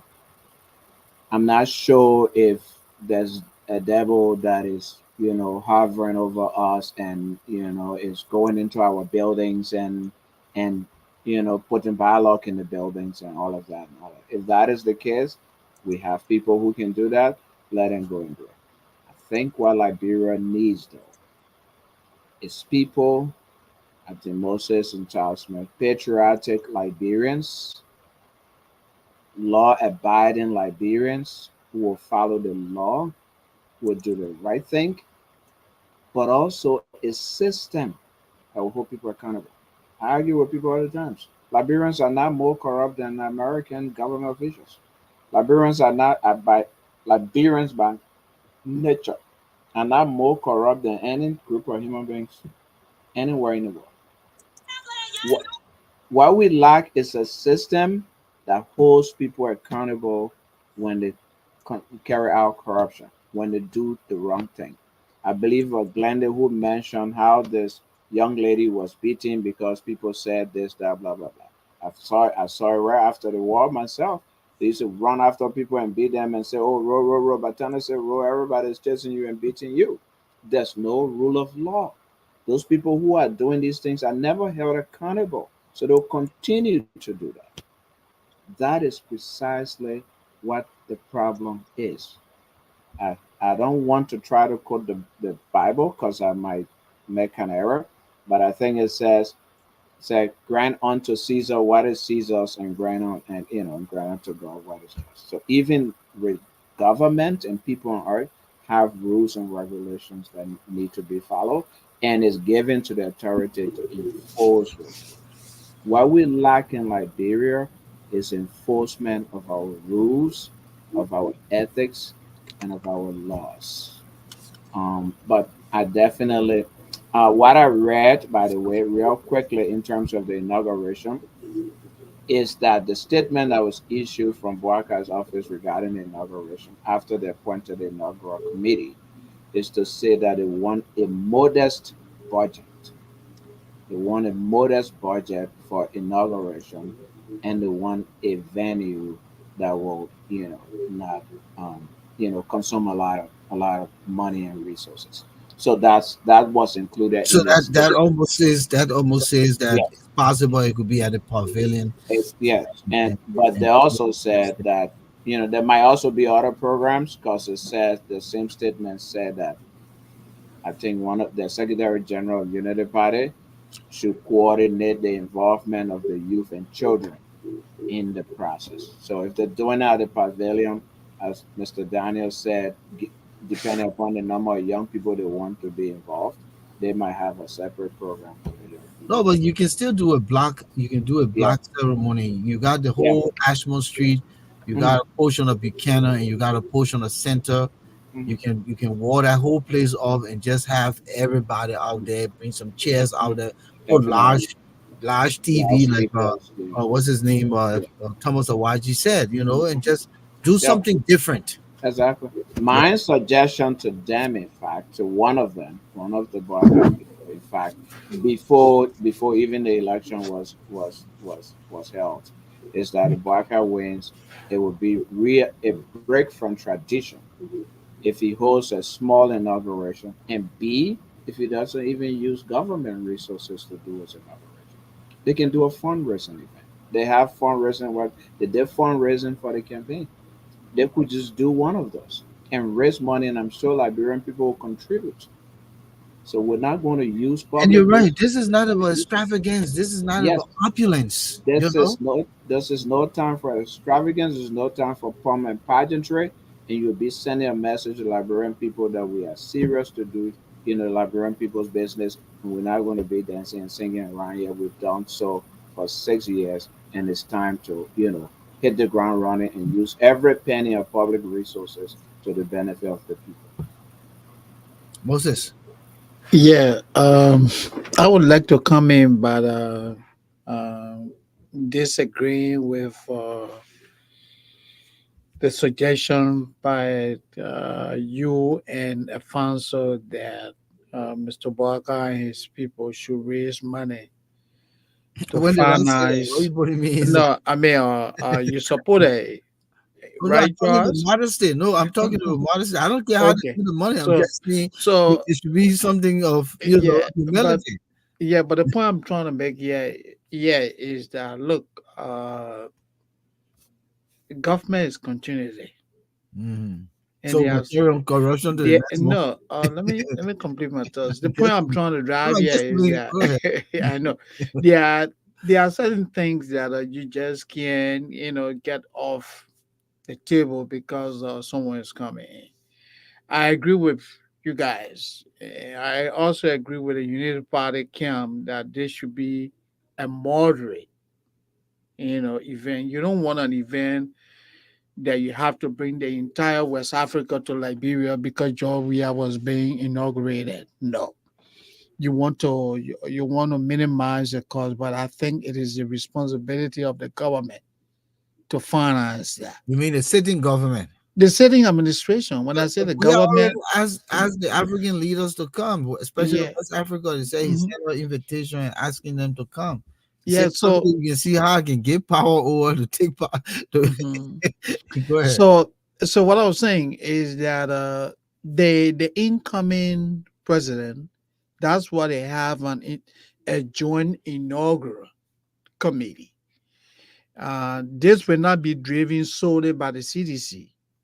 The incoming team, I mean, the incoming president, his team, and the other, and the outgoing, those people will collaborate, and the two leaders will discuss whether they're going to have 500, world leaders there, and the incoming can say, "Look, man, I just want this to be about 4 or 5 leaders, and cut down."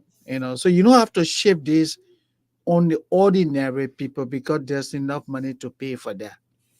If government even spend $50,000 to finance that, because you're inviting people globally, you got to pay for hotel and all of that. This is the presidency. It's not a community thing. So if government can spend 50,000 instead of $50 million that Mr. Weah and his people used to run campaign, I think that would make a lot of sense. The government has enough money to put into that. We shouldn't put this at the doorsteps of the ordinary Liberians. The Unity Party supporters, they have done a lot to finance the campaign and to go again asking them, oh well, I'm taking over and I want you to go into your little coffers and come. That's government responsibility. Okay. The government should step up to the place to do that. Okay. Now, I will agree with you guys that this event should be held at the National Centennial Pavilion because that's a So, historical site. agree with the lady who presented. Yeah, the lady. Yeah, and even Patogu said that. Yeah. Given the historical nature, that play has always been used for historical events. We can use that. Thomas, That will help to why control you the say crowd. 50,000? So, Mhm. You say what? Thomas, the major estimating 50,000. You know, 50,000 get whole inauguration. I beg Oh, you. I mean, if someone even said that, oh, the old man said, I just want something small. The man may decide, say, look, my man, On this one. I want to have something 20,000, right, Charles? And it can be. Yeah. What matters here is It's that the event. is the event. There will be a change in government. It can even be about 10% showing up. There's a change in government. That's what matters. It's not how much you put into it, but what is coming from out of it is what matters. So 50,000, 100,000, 200,000 or so, anything manageable. That's why the UP said, "Why they want an event that will not be expensive, a budget that will take into consideration the current financial situation in the country." Volcano, Mr. Boakai is walking through the doors with so many challenges. Just before coming to this podcast this morning, I watched a video from the health ministry, not to go off tangent, but just to explain to you the challenges that the administration, is going to be faced with. I saw a video from the health ministry. Volcano, you won't believe it, health workers earning as low as 5,000 Liberian dollars Wow. have not been paid for months. Hmm.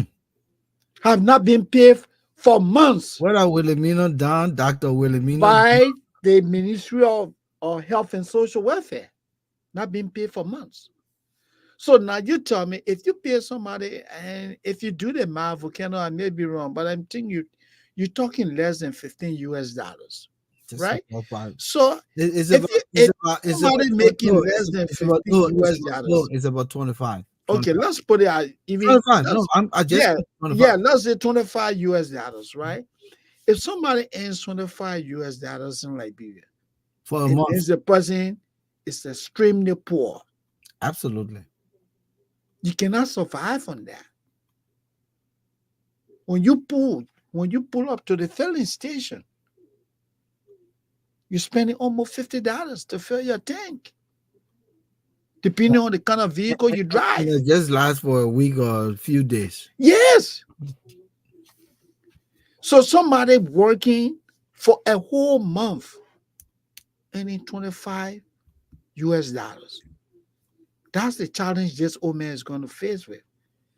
And you know what the health minister said? She appealed to the people that the incoming administration will resolve the problem. Oh, for real? Oh, yeah. So then I come back to the question: should we put some people on the poll? No, we don't have to. No, because honestly, but that's an insult. That's an insult. We don't have to, but Moses, we just want a system that will hold Moses, people accountable. Moses, Yeah. let's come back to the drawing board. We know Wilhelmina. They mess up for some Yeah, people. we know Wilhelmina that big rogue. I said it. Mhm. I issue room say I say. I Because we mean, the know that records, the it's public really records are yeah, there. it's Yeah. there, right? Mhm. So for her to come to say the incoming administration, so Administration will Christmas resolve. and New Year, Yeah. Oh, no, she said the huh? people should wait the new They administration. want to have Christmas and New Year. That's why we need to put some people on the poll. I mean, almost say January, then you say Christmas. No, but let's come back to the drawing board here, gentlemen. Look, Yeah, but we on a push more it. serious note, Yeah. it should be moderately financed. I agree with the Unity Party on So that. I wanted to bring And this let's use the pavilion. Yes. I wanted to bring this up because all of this is a part of the new Liberia, Charles and Alphonso and Moses. Mhm. Part of the Liberia that we yearn for on the Weah. We brought free education, and he provided, the opportunity for people to go to school. Had it funded it well, then of course, maybe it would have reaped the dividends expected, right? But I didn't maintain us out now. Okay, let me remove it and tell you straighten yourself. Yeah. But look at maintain us out now. I think that's an error. That's Yeah. an error. Yeah. But look at a graduate from high school Mhm. in the Weah era. In the Weah era, free education, Liberian people. This is not a skit. This is not a drama. Mhm. This is real life. A graduate with bow tie on, necktie, Oh, that's that video. addressing family, right? Yeah, play that video, Yeah. Volcano. Is this a new like where we're entering into where they kind of graduate? Yeah. You know? Let me play this video here. It is good that you're playing that video, Volcano. It is sad. Moses, listen to the graduate.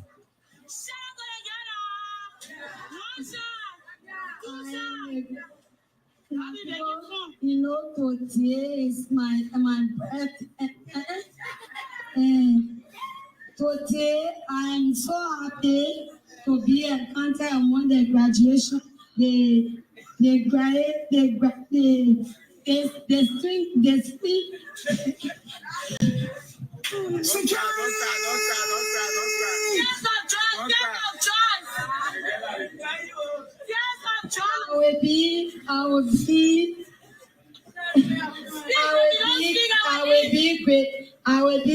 I will be grateful to the all and our Father, our Almighty God, to be counted among the graduation students today.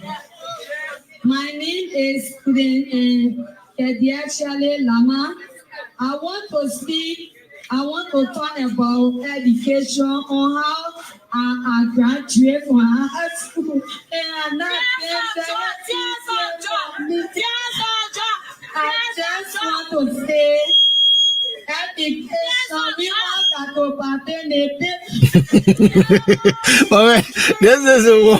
this is what I've been laughing. She's trying to pronounce participate. And she said, listen, go, listen. Watch her struggle on participate, right? And she has it written on her. 12th grader, participate. It's a high school graduate. I honor the Joe Weah. the free education program. That's true, guys. These are the people that no, but then it's true that Joe Weah free education. These are the people that transitioning into the new Liberia. Then when you get a job, they say, "Oh, the people won't get a job," but you get pronounced participate. But let's go back to it. You say into my participation. We got enough. What they were going to do is this. Hold on, man. I'm happy to be among the participation. I mean, among the graduation. She said, "I'm happy to be among the graduation." Hold on, don't do it. Please, Moses, Jesus. Wait, I beg you, wait. When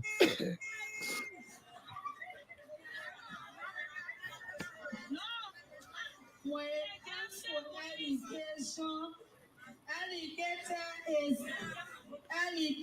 education is important in our today daily life living and education. I want to speak because I go to school and know how I go to school.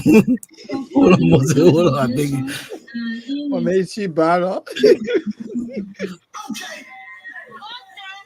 Today, I will cooperation with education. Our cooperation. But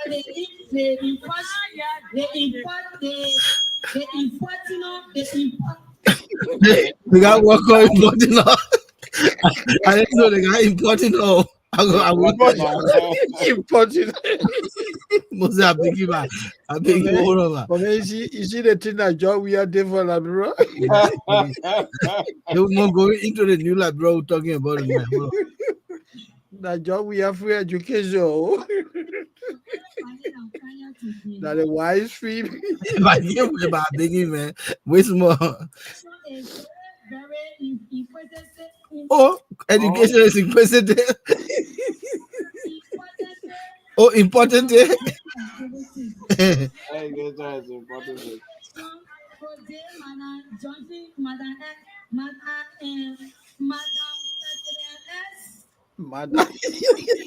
Madam President S.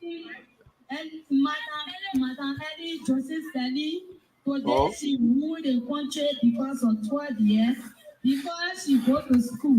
No, she's referencing that women's education is important because Ellen was educated. That's why she became president as a female. but she's jumping. Education is very important in our daily activity. We all that to She has a laugh. Participate, she can't pronounce it, man. Patelele. I think I joke, gentlemen. But tell a bit. I think I joke over there. Oh no, my man, that's Moses, she got my man, Thomas is asking who wrote the speech. She will blame the man for writing the speech. Hold on, that the men are holding his chin like this. Oh really? Yeah, wait.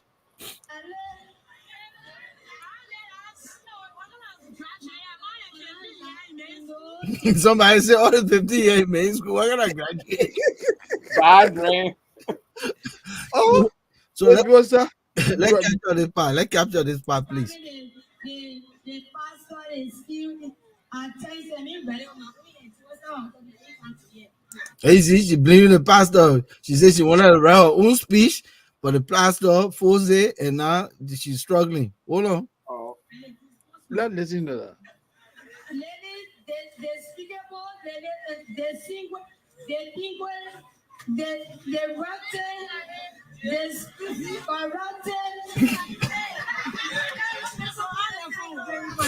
Somebody my education journey. I just want to say to you that education is a successful, it's a success also, it's a success also.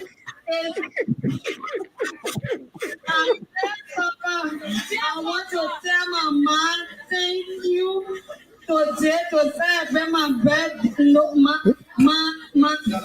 graduation, my graduation to be here today. And I want to tell all my school teacher, my teacher, my Safi, no, not my Safi now.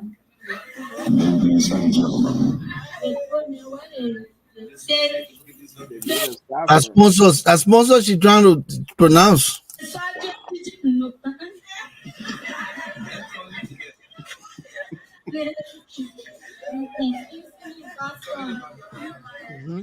Confusing me. The graduation start the sponsorship. The people that sponsorship me in the school. Everybody, thank you. My mom suffer for me. The speakable, the scorable, and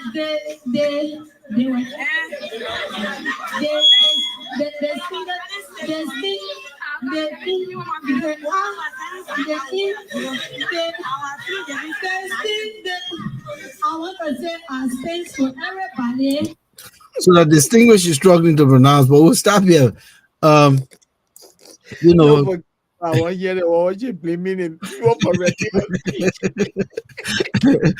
So Moses, we want to recap quick so we can go to our segment of what type of country is this and memory lane because we have one here to go through tonight.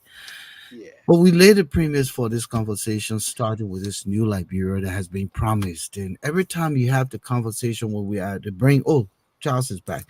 When we are at the brink of a new government coming to power, we are all elated as Liberians. You saw the jubilation in those folks in 1980. You know, when they were putting those 30 men on the pole, you saw the crowd. Yeah. The crowd celebrating, and they thought it was a new dawn and it was a new Liberia. We transitioned through the Doe era, and then come 1985, even the invasion. I was grown up enough to see the invasion. I was right there as a young man, seeing it from just right in my view. I was well on BF. Celebration again in 1985, and then the PRC government, which was those government after the elections, came back and took power, and of course we know the story of Kuangba and the mercenaries who came in 85. And then comes 1990, 89, 90, and overwhelming support by the Liberian people for Charles Taylor.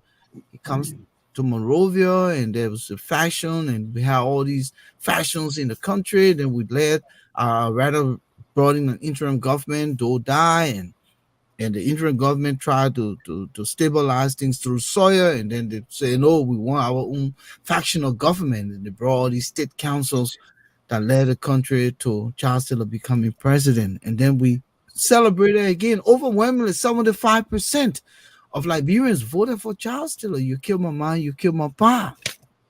And he comes to power less than 6 years. He's now thrown into exile, and we have an interim government. Here comes Ellen Johnson Sirleaf.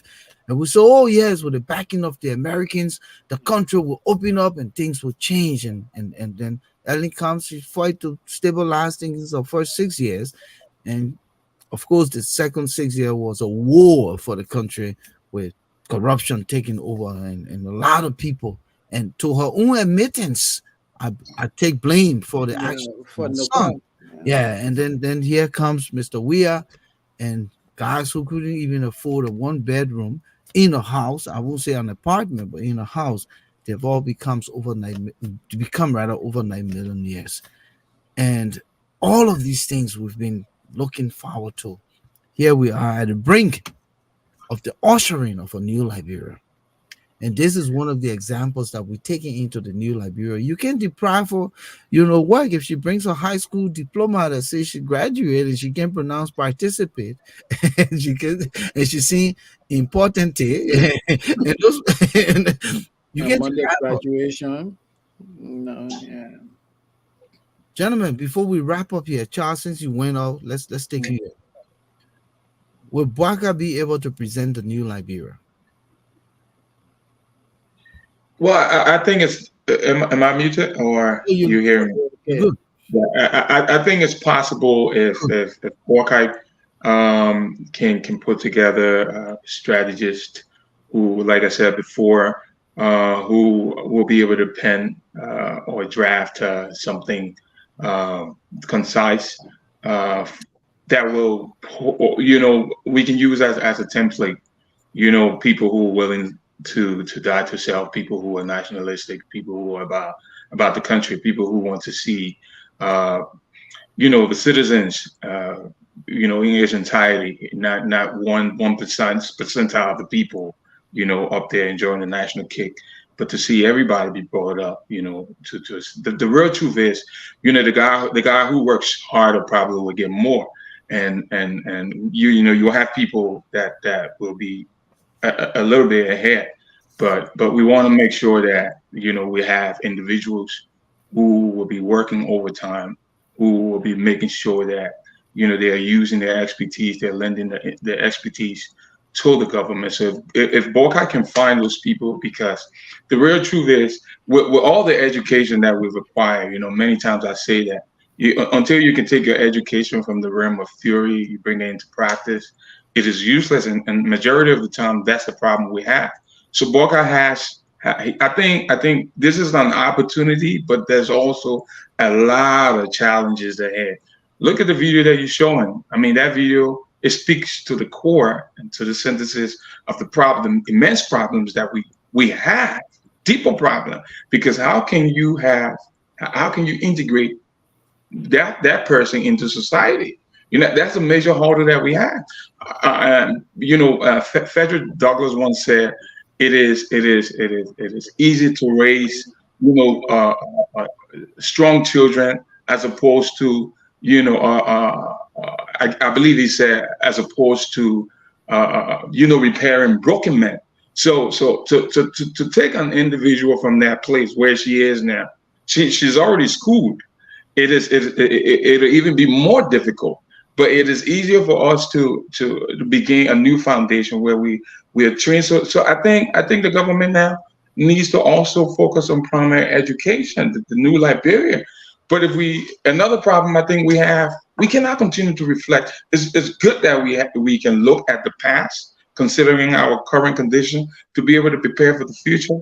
But unfortunately, to see the country be where she was before, no, because of the era that we find ourselves now. We're talking about math, science, technology, so we have to catch up. Liberia been around since 1847. How do we catch up? Those are things we need to be thinking about.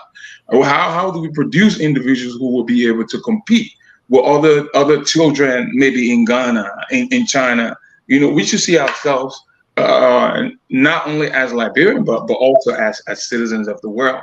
So if we have people that will have such mindset to make sure that we're equipping our country to face the challenge of not only Liberia but also the globally. I think Liberia will be at a better place. So But let just me, let having me, people let me just show this who to you quickly. I'm doubtful about a new Liberia.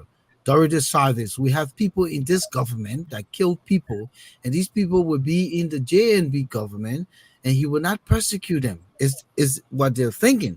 I'm talking about Prince Johnson, who killed my brother, my nephew, and my sister. This is well, profound. Very profound.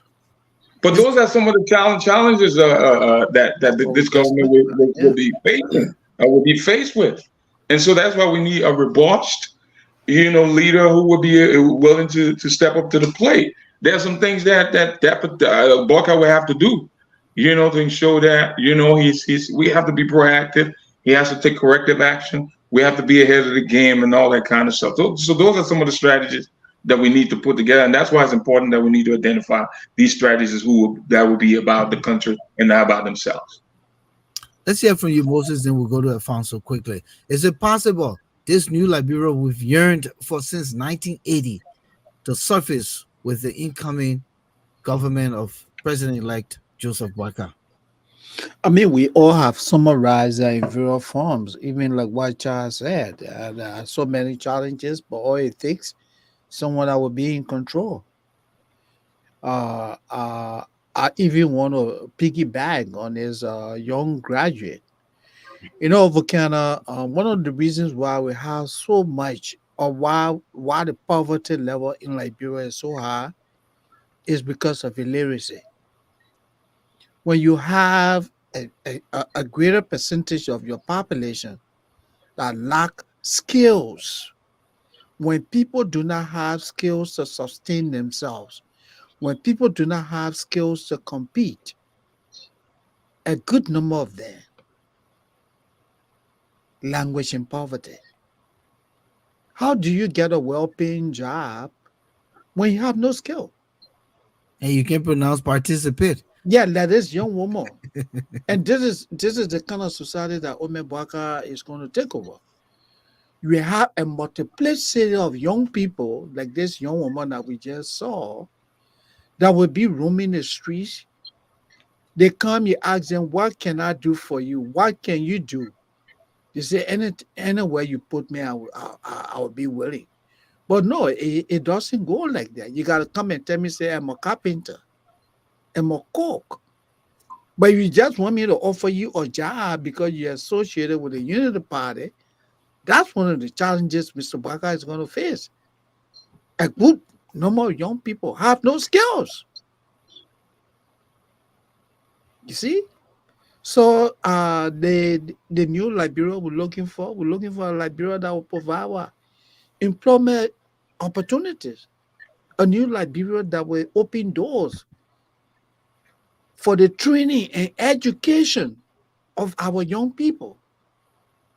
Train, educate them in various areas, give people skills, invest into agriculture, rule of law, hold people accountable.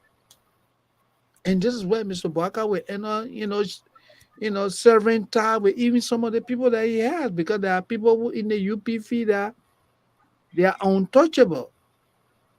And if Mr. Baka doesn't hold those people accountable, when they go off tangent, then things will begin to fall apart. That's how I like to wrap it. Go ahead, Alfonso. Is it possible with Yes, Joseph Boakai we can usher in a new it Liberia is. since 1980? It is very possible. In fact, all of the governments that came before Joseph Boakai had the opportunity of making it possible. They just decided not to.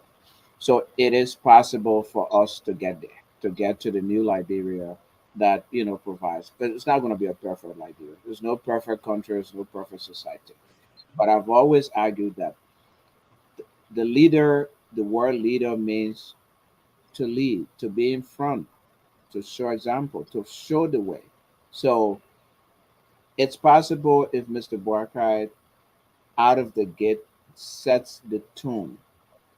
Once the leader has to set the tone, and one of the ways to set the tone is to do it by examples and also to hold people accountable. Liberia, as I said before, was built on an in unequal state.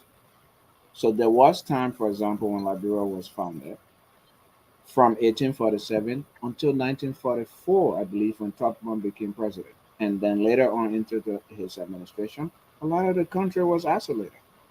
There were a few, settlements that had the resources that were running the government. Taxes were collected from the hinterland. There were no schools or clinics or roads or anything in the hinterland. Locals went into the hinterland, beat people, and tied people up and forced them to pay taxes and brought the taxes to support a small group of people. So people were also upset. That was inequality. So that is the reason, to answer your question, for Kenneth. Every time something happens in Liberia, one group is in the street celebrating. The reason is the inequalities of our society. The resources of our country have always been in the hand of one group or the other. So every time that happens, the one group that is left out is just waiting in the wind to jump in the street and to celebrate. And that's exactly what has been happening in Liberia. How do we correct that? The resources of the country must be equitably applied to everybody. And those who steal the resources must be held accountable. That's how we can correct the system. Don't put them on Free the pool. education. Hold on. Don't put Yeah. them on the pool. Keep going. We can put them in jail. We can put them in jail, and we can take that money and resources from them. And we take the houses they build, the bogus Ill-gotten resources. ill-gotten wealth, the companies that they put the ill-gotten wealth in, we can go in there, we can close those companies, we can take the money out of it. The ill-gotten wealth that they put in banks, overseas banks, we can go and claw it back. Nigeria just got billions of dollars back from Sani Abacha. Some of it, millions, came from New Jersey right here. So these are things we can do, and we can also put them in jail and hold them accountable. And that's one thing Mr. Boakai needs to do right out of the gate to demonstrate to the Liberian people that he's serious. What has been keeping Liberia down is corruption. Corruption is not just limited to stealing money, it's one of the things, but it's also the way you carry on and run the government and the way that you implement inequalities against people, favoritism against other people. All of those things contribute to the process, and we can address that. Real quickly, Moses mentioned education. We Yeah, talk go about ahead. that young. Free education is not a bad thing, but it's in fact it's a good policy because when a country is educated, when a community is educated, they don't have to wait for government jobs. They can create their own jobs. They can become creative. They can start doing things. But free education has to be supported with quality education. It has to be quality. It has to be the education that leads people, that gives people skills. It has to be the type of education that gives people motivation.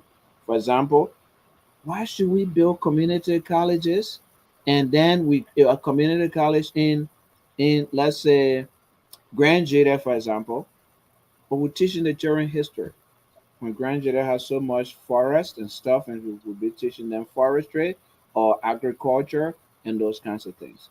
But we're teaching them things that they cannot implement in their communities, in their countries to develop the economy of that area.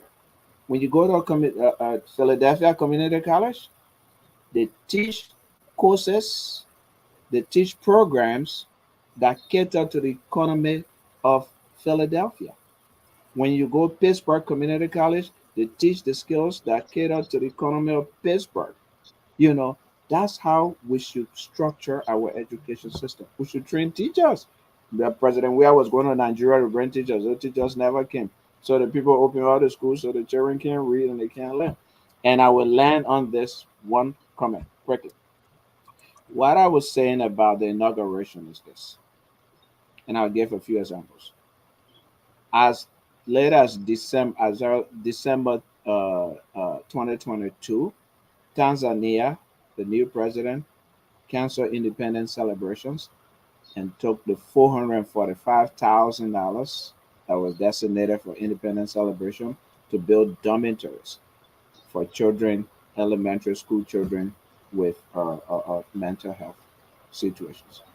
Prior to that, the late President Magafuli, when he took over, and there was cholera, canceled Independence Day celebrations and put the money towards cholera something and cleaner campaign. The following year, he put the Independence Day celebration towards building hospital for a region that did not have hospital.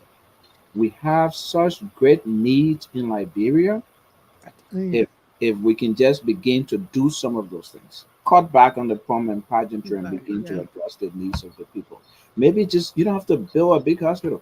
Just take a building. Take number 14 military hospital, for example, and say we're going to convert this to mental health treatment facility for the Zogos and the children in the street. And we take the 45,000, $30,000, 50,000, as Moses said, for inauguration, and put it towards doing that and bringing people. You will be setting the standard for Liberia to make progress.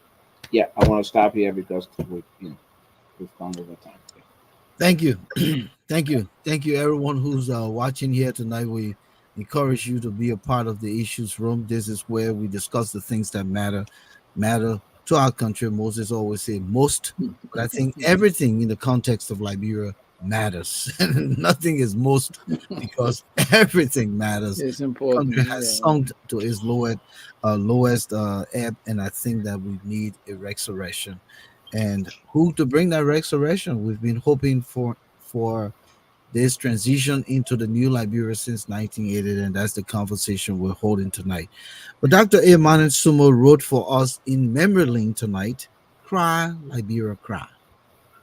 This is a caption, and Charles, you have to hang around with to join us in what type of country is this right after this uh, Memory Lane.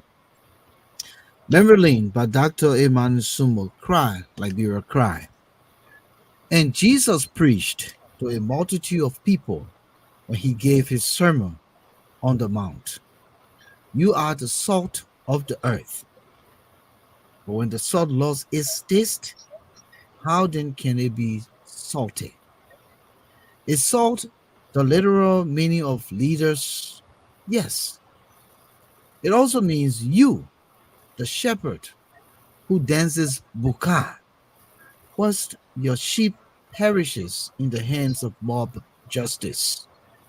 The shepherd who doesn't sit with his national security team, nor his economic advisors and his health care advisors. Instead, spends time practicing notes on the guitar and recording music with his sheep perishes.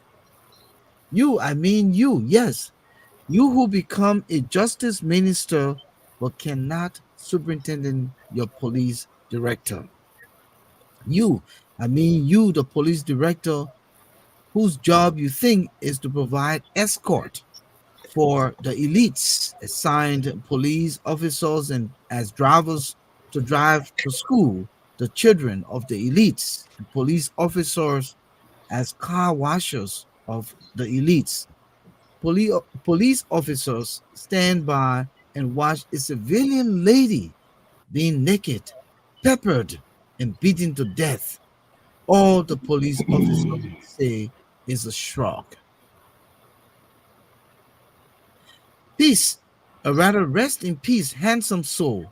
You died because the salt has lost its taste. Your only justice is the justification from your leader. The bottom line is when policing and judicial practices fail, jungle justice becomes the form of trial, delivering instant gratification or rather remedy to appease the appetites of the ignorant, thus making citizens insecure.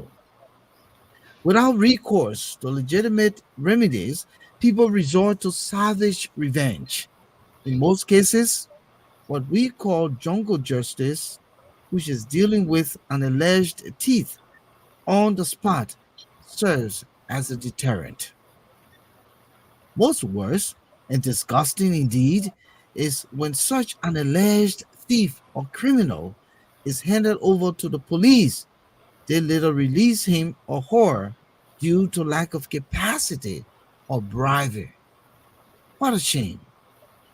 There are many cases where innocent citizens have been killed due to mistaken identity or self-protection measures. Yet, our justice employees get paid on the citizens' tax money, or the taxpayers died at the hands of mobs while they drink wine and dances bukai. Cry, Liberia, cry. Our hearts bleed for justice and protection. The practice of mob justice in Liberia, however, is rooted in the leaders' failure to develop from time immemorial a functioning criminal justice system, without which there can be no free trial or fair trial. In the absence of criminal procedure, elements of the public are being encouraged to witch hunt. But I have been happy lately, so happy, very happy, when Liberians for the first time made a choice for a leader who is salty. Boakai, Boakai, Boakai, we're asking you to restore sanity to the justice system. To all victims of mob justice, we say rest in peace. We wish the lucky ones a speedy recovery. Don't wait till it reaches your door. Condemn mob justice. I come in peace. And this is written by Dr. Manin Sumo, titled Liberia, or Cry, Liberia, Cry, and it's about the incident with that poor woman who was asked, who did you vote for? And because she said, don't bring your stupidness to me, election is over, they decided to go after her. And people stand there. This woman was brutalized. It's not even a man, but a female being brutalized, and people stand around. We lost our dignity. We lost our humanity in Liberia. And I'm thinking, seriously, are we going to usher in a new Liberia? What type of country is this when a graduate from high school cannot pronounce participate? Participate. What type of country is this? Charlie, you've been watching the show, I know, here and there. Tell me, what type of country is this? What do you have? Yeah, you know, I really, first of all, I like how you started the show, you know, taking us back to the government officials, 13 government officials that were killed, you know, and we see the crime. It says high treason, misuse of public funds, gross violation of constitutional and human rights, and you know, that takes me to the Quran. The Quran say, by no means can no man gain righteousness except he freely gives those things that he loves. And again, you know, I mean, that's just the problem that we have. The Bible says, woe to the shepherd that feeds themselves and not the flocks. So you can see here that something is missing, you know, from the very foundation, and that goes back to the teaching of we can't even ask the question, who were the founding fathers? But what Liberia is as a result of what those who experimented, because the country was founded only because of the pigmentation of one man's skin. Someone didn't want the guy who didn't look like him to be to live in the same vicinity or be in the same environment as him. And so this is the problem that we have. So how can this be fixed now? And the question here, what kind of Liberia we have? This is a country that is divided. This is a country that is in the business of squandering funds. This is the country that does not respect human rights. This is the country that cares less about her citizens. And so we have to go back again to what type of government this government is. We say, is democracy really suited for this country? Because democracy is not just a way of life, or it's not just a way of a mode of governance. but it is a way of life. I mean, it's experimental, it's improvisational. So if we can consider all those things, I think it'll answer the question as to what type of country we have. So it means that this country, the country has fallen apart. That's something I just want to say. So Flomo Livingstone says, yeah, whatever country is this, our guest doesn't know whatever country is this. But no, Charlie is just kidding. Yeah. But this is the humorous section. So no. I'm just saying what I'm trying to say here is no. We got it. You're good. You're good.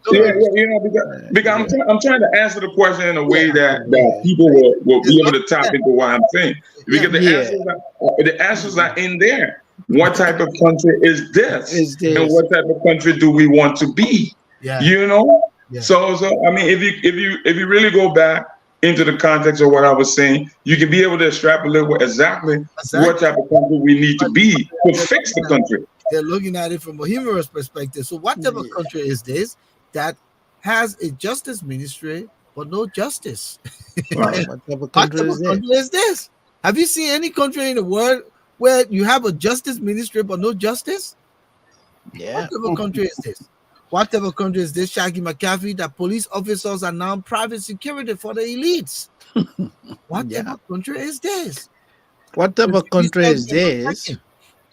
What type of country is this that the outgoing Minister of Finance, the Senate Pro Tem, former Speaker Nigwe, who are just being elected as senator as well, where they and their family will have no opportunity of coming to the United States for lifetime, as pronounced by the U.S. government as a result of the sanction. Not Bill 12, but rather Tue, Nigwe. Muslim, I mean, taking long, man. What's I want to emphasize listen, what I want to emphasize this. I beg you, please. Okay, let me emphasize this because this is something that a lot of people don't know. This is very important. Okay, make it. Samuel Tue. Bill Tue. Okay, I mean not Bill Tue, rather. Samuel Tue.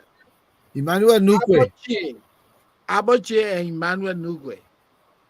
As per the sanction, they and their respective families are barred for lifetime from coming to the United States. And they will also not have the opportunity of doing any financial transaction with any bank that is associated with the U.S. So all the money left here. What all the money is there? Whatever country is this? Whatever country is this? Whatever country is this? It's a country that professes to be a democratic, democratically free country, and it's not. So you can see a lot of things there. So let's go to whatever country is this? Whatever country is this permits foreigners come in their country, get rich of their wealth, while their government take no action. Ghanaians, but Liberians can't get wealthy of the Ghanaian economy. Whatever country is this? Whatever country is this? What we got plenty here, just so you just hold on small. Yeah. Whatever country is this, Flomo Livingstone, that trash in the red light can't finish. Whatever country is this? Every last time we talk about it, the trash was tending to Skellington. Whatever country is this, Raymond Clark, where this kleptocratic leader promises to lift 25 million people out of poverty rather, instead plunge them into absolute poverty. Yeah, money, thank you, you gone. Thank God you gone. But Volcano, I wanted to bring something to your attention. Now you're asking those questions. What is the foundation of why we are having those problems where we will prioritize a foreign merchant as opposed to our own, where we will give our contracts to foreign contractors as opposed to our own? It goes back to the type of people we are, the type of persons we are, the foundation where we come from, and that's the basis on which I came from for where I was coming from, and then I brought up some of those points. Yeah. So whatever country is this, that's the kind of country where they don't respect their own citizens. Whatever country is this that the president have left the country again and relaxing in Dubai, while people are suffering in the country and may not be paid for Christmas and New Year. Whatever country is this, man is sumo, a Liberian man cannot answer a question without asking questions. You know, you ask the Liberian man one question, he asks you 10 questions. Alphonso, whatever country is this? Come on. Whatever country is this? No, Alfonso. Whatever country it is, all my give you 2 senators are under sanction. Whatever country from my give you have been sanctioned. So my give you is bad lucky, my man. But if people say you're not for my gay on it yet, they say no. Whatever country is there, my give you 2 senators are on sanction letter. So let's go back. Let's go back quick. Whatever country is this, Thomas Awaji, where our young people have become so evil and violent towards each other because of politics, and that's it. Whatever country is this, Shaki McAfee, that all those who he meant to say were sanctioned, okay, and have their immediate family in the U.S. will now be deported. What type of country is this? Whatever country is this, Equator, where most cabinet ministers are classified world thieves. Whatever country is this? Sumo, the officials of the best president since 1847 have been sanctioned all over the world. Whatever country is this, Shaki McAfee comes back that allows an innocent woman to be beaten and people are standing by doing nothing, including the police. I'm shaking my head. What type of country is this? Emmanuel Jackson, GOL, Government of Liberia Award, Chico Chinese Construction Company, hire Liberians and only pay them $6 per day, while the Chinese take millions back to China. Whatever country is this? Shaggy McAfee, the police continue to show that they are afraid of the Zogos beating people and police just looking from behind. Yeah. What type of country is this? What type of country is this that a health worker will be paid $25 a month? Oh man, what type of country is this? 5,000 Liberian. Listen to this, Moses. I was in Casablanca the other day in transit. I decided to get a burger to eat. I saw this restaurant in the airport with the name Valencia. So I'm like, oh, this is Italian sandwich I'm going to eat. Yeah. I walk up to the guy says 16 euro, the equivalent of $20 US. I handed him my money with no change. You know what he brought to me? A chicken patty and some mayonnaise. What? And that was the burger with small fries. Even the fries were better than the burger. Chicken patty. I thought I was going to have grilled. That was it. Yeah. And you thought that it was going to be a real good meal. Yeah. US. I said I should have just starved until I get back to the States. What type of country is this that paying $25? Yeah, for the whole month, a healthcare worker. Yeah, healthcare worker. So imagine the people, our Liberians who are studying nursing degree. You go Liberia, breeze. You're pro bono. Pro bono. This is serious. What you say? The thing is serious, man. Yeah.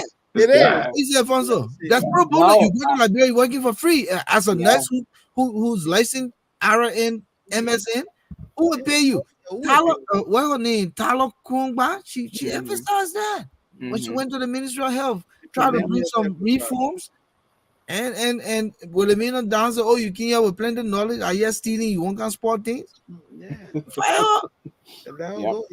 Whatever country is this? Let's go back to whatever country is this. We have more here. Whatever country is this? Shaggy McAfee, the people are going to school and learning nothing. Yes, we can't get it out of her. Important. Whatever country is this? Raymond Clark, where her leader where everybody high school white fee, and they're reading just like him. I like that. What type of country is this that Mr. Weah graduate are no different from him? Really, I don't know what level? What level? Yeah, I don't want even take it there. I No, just want to say my Mr. man, the man Weah going, the man graduates going, are no what level the different from man him. from we are? What level? You not say that he playing at Moses, what level? Moses said third grade level. Third grade Moses level. said, Is it President? We are going to read at third grade level. That's an example of the students that The, coming under the the peer young education. graduate that we just saw here, she's no different from Mr. Weah. What type of country is this? Gabriel Daniels is when the outgoing president left his officials in the cold to fetch for themselves. What The type of man country tell is you, this? man. Jackie McCarthy, that I bought a mule from Monroe's Chicken for $39, but the waitress make $35 a month. Can you imagine that? Monroe's Chicken is a place in Liberia, is I think a Lebanese place. Yeah. Can you imagine you buying a chicken meal for $39? Dollars. And But the somebody waitress working makes earning $35. So $35 a one meal could pay the waitress for a whole month. Amen. Travesty. Travesty. Travesty of justice, my man. Abuse What of type of human country is labor. this, where the incoming government is taking on the responsibility of cleaning the city for the inauguration?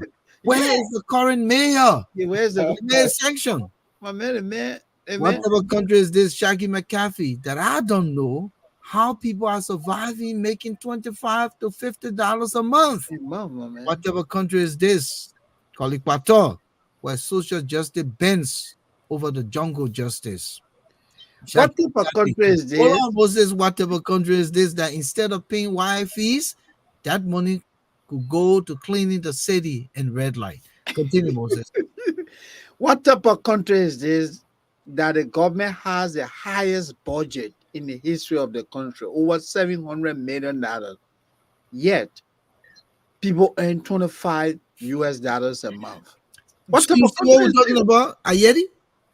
That's But why. easy, as I'm saying, it answers the question because they don't care. No. The thing about it, what type of country is this? You got to come up with something that you think that it's not normal. Yeah. Find something that is not normal and say what type of country is this? Where blah blah blah blah blah. So that's the segment you're in. Yeah. Okay. Yeah. So What type of country is this? You're only Liberia, these things happen in. Yeah. It's a sad thing, man. It's really bad. What type of country is this? Flomo Livingstone. That sedition thing, JMB is the president now instead of George Weah. They already showing the responsibility. Wilhelmino Don. Yeah. Now, What yes, he said, go wait for the incoming government to pay your salaries. Oh, for real? It's in power. So that's a clear indication. I beg you, just bad patient. A few weeks from now, the incoming administration will pay you. What type of country is this? Emmanuel No, Jackson. that's gonna be another challenge, man. Major challenge. Criminator himself saying if the United States condemn you, the whole world will condemn you. Then the United States condemned him on sanction. Yeah. What type of country is this? And you know what? They put their little their children are included. Their minor children are included on the sanction. Wives, everybody. What type of country is this, Shaggy McCaffrey, that now CDC wants to be included in the new government? But excluded everyone else. Inclusive government, What type of country is this, Gabriel Daniels, when the former first lady's budget is higher than the ministry's budget? Yes, what type of country is this? Yeah. A foreigner foreigner comes in our country and becomes a millionaire overnight. Can you imagine the first lady's budget, my man? And the Liberian people celebrate that. What type of country is this, Thomas Awaji, where people make $25 a month? This is why most Liberians don't want to return. What type of country is this, my man? Because how do you go home, Ayeti, myself, and you, so somebody can come tell me, say, my man, our country, we gotta come for to bring us into the new Liberia. Man, fellow nature is separate and business. But how you make $25 a month, my man? How are you going to live? What type of country is this? Yeah. So that your monthly salary cannot afford to buy you, a bag of rice. Gentlemen, we're gonna go to 9:45. We're going to 9:45. We're gonna have 10 more minutes here. So Moses, let's do a little skit here. Yeah. Okay. So you are the man Samuel Tour. You the boogman. About to do a skit. Yeah. You the boogman. Yeah. My man Tour. You sitting down over there. You saw the thing that came from the U.S. Embassy?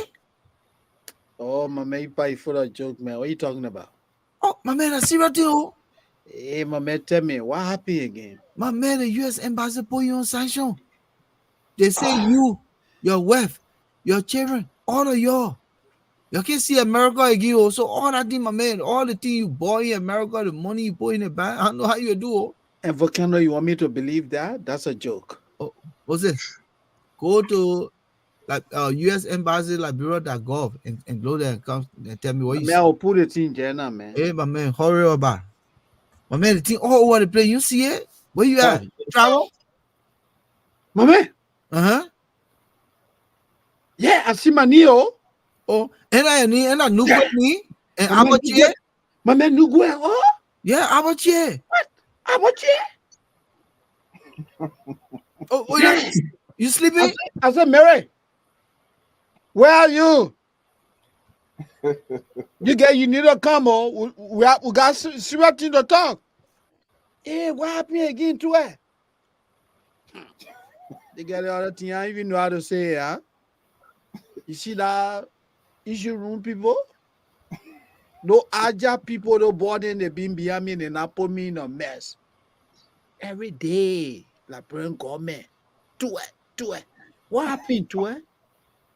Can't see the thing here. See money? Ain't no about you, eh? Yeah. Nugwe? Yeah.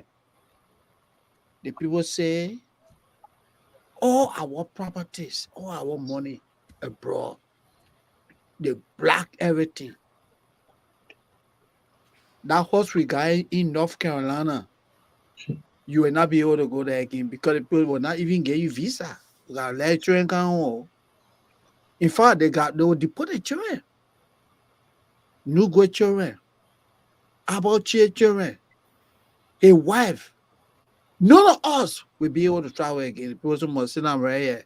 The thing we did, the people in Liberia, if you didn't catch you get me, I finish. Hey, my man, all the thing you talking now, I know you telling me, but the more important thing, when you sit down in Liberia, with Boakai coming to power, you think you will sit down for free? My man, why would your real trouble coming because you can't run away again. Where you run away? Volcano, I don't know what to do, my man. But you are harmonizing people pay. That the people that you are harmonizing the pay, that the people will come for you. Oh, my man. You are all around the place harmonizing people pay. They're coming for you. My man, you see, Volcano. You thought you were a big boy, man. You said that's the thing about you. Oh. At this time, it's not a time to joke. My man, you see my whole life destroyed. Then you say, what? No, my man, listen, you were there bragging, talking figures. You gave me graph. The people can't even understand your own graph. You put a graph on, the Liberian people say, but what kind of graph is this? Even though I did my small economics, but the other graph, I see it. You bluffing all over the place. You're acting a big man because we are saying you're a big poke man. You jump in your hamana. You explaining. You tell Liberia selling corn to Ivory Coast. Liberia selling corn to Ivory Coast. You just talking all we are government told 25 million people out of poverty. All kind of things you talking. You just talking plenty. My man, let me tell you. Watching you recording, my man. The thing let me tell you the truth, my brother. Mm-hmm. My man, that one man can listen, yo. Who? My man, you know the man, my man. Oh, you scared of God, the man in now? Eh? I mean, the president, but yeah. I used to tell the man all the things. I mean, many things I would do it, we catch up with also. He said, oh, my man, go and do it. Yeah, now my whole life destroyed, my man. I got about 5 horses in that place, my man. Can you imagine all that money I put into that thing, everything gone zero. My other houses in Nigeria, the other one in Ghana, the one in Ivory Coast, everything. I would not have access to them. What kind of destruction that man brought me here, so? So you want to tell me that how my life will be, my man? But man, how you say that kind of thing now? You yourself know what you were doing. And to it? And you were there feeding the money to all the other men, and you're taking your cut. That's even matter here. But you concerned about America, or you concerned what Boakai will do to you? Is that you concerned about what Boakai will do to you? I mean, how I will be living? I don't get no money. My account is frozen. Then you talking about Boakai? Oh, but you think Boakai will sit down and let you buy around here for free? We putting you on. Listen, when I put you on the pole like the day of the 13 man, we put nobody on pole. I mean, opponent destroy also. No, with trial, we follow the laws of the country. With trial, and we lock you up. Some men are what the people saying. Oh, that's what the people talking. I mean, and let me tell you something. You listening social media, the thing that on social media when you see a you will have from the finance ministry right now. If you see they say that you give man can move more from on me. Oh, but you didn't already on your back, my man. Oh, but stand on with a spoon. Oh, really? Oh, the thing that spoon talking. So they said the man was showing my houses, eh? Oh, the man got plenty of things on you, my man. The man got the man will even show all the money you get to Costa. I mean, I gotta go to bed. Hold on. No. The money then you are giving to Costa, to Ben Sanvi, then they were dancing in our hotel, drinking beer, talking 210. We are with Lakers, and you don't care the money. The money you even get to Ben you. Eh? The money you are president. My man, the money you are paying people to do. The president, my man, why would do? I'm working for the man when the man say getting money. Why would do? Oh, you know better. My man, wait now, Volcano. The president gave you direct, then you say you know better. My man, that told me to get people money. Okay, that I thought. So when they talk, that you don't want to talk it. And you saw what happened with Doe, and when Doe talking that one survey, AC Taylor is sitting down, 6x6 cell by himself. Easy how we are smart. That man, what a man did. He said, I am stupid there talking here. I ain't coming to fight for no election. My time over, I give you. Yeah. No, they're arguing the 6 year when I can't finish. Eh? Damn, my man, politics bow. But that now you know politics bow. So you want to say, my man, Volcano, my man, all the school I went to, my man, everything just go down like that, my man. Well, yeah, until the new government take power, that the time you will know if you're sitting down and riot. Damn, yeah. I know Mele Brandon Samuka already be on my bag. Oh, and you were pushing Brandon Samuka agenda. You told the man want his seat fair and square. You're jumping behind. We are go after where we you know what happened? Cabinet Janet. What if Cabinet Janet? The Mandingo people send they endorse Baka, right? I mean, the Akawas great. Hold on, man. Hold on. Don't put me nothing. The Akawas great. We're pushing that lamb, my man. You can't hold on. Let me say the one quick. The way the Mandingo people endorse Baka to Sini Kamara. What if they Baka decide to appoint Cabinet Janet chief, one of the justices, or even Chief Justice? What do you think you'll be? Because they will prosecute you and send you to Saw Beach. You think that smart thing you're looking at? You know what America did it one for? Just to create the talking points. Now the talking points America created, it will not be easy. You, our cheer that looking just the Lebanese man now, he not enjoy the Liberian people money until he turn mulatto. Yeah. Then you got a man Nukwe there. It will not be easy. Jefferson Code, all of y'all being hot seat. You see it? So could you do the data thing to it? Could you buy? They just giving it small need for family business there, yeah, but it will happen. And they say family children and he's sending their own taxpayer money in America. You'll go after them too. What are you talking? You must sit on there and be playing. You saw power, you took over for you to follow what the people wanted, you decide to do it yourself. So my man, I hang in the call. I thought you knew, but that's why I called. But my man, let me ask you before you go now. So you want to tell me, my man, my son were in college? That boy coming home? Oh, the man coming home. He coming to land on your free education. Hey, I'll give you free education. The man will finish. No. Hold on. That free education. The man will graduate at the University of Liberia. He will be the valedictorian, the Jefferson coaching.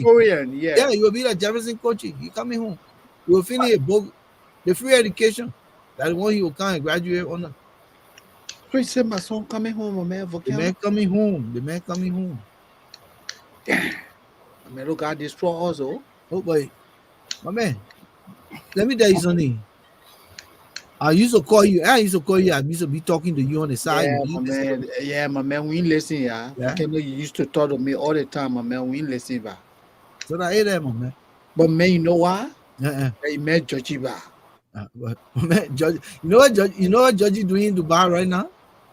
I mean, Judge look at the is kind of setting, hot water that we eat, my man. Eventually, oh, Judge is setting on his retirement.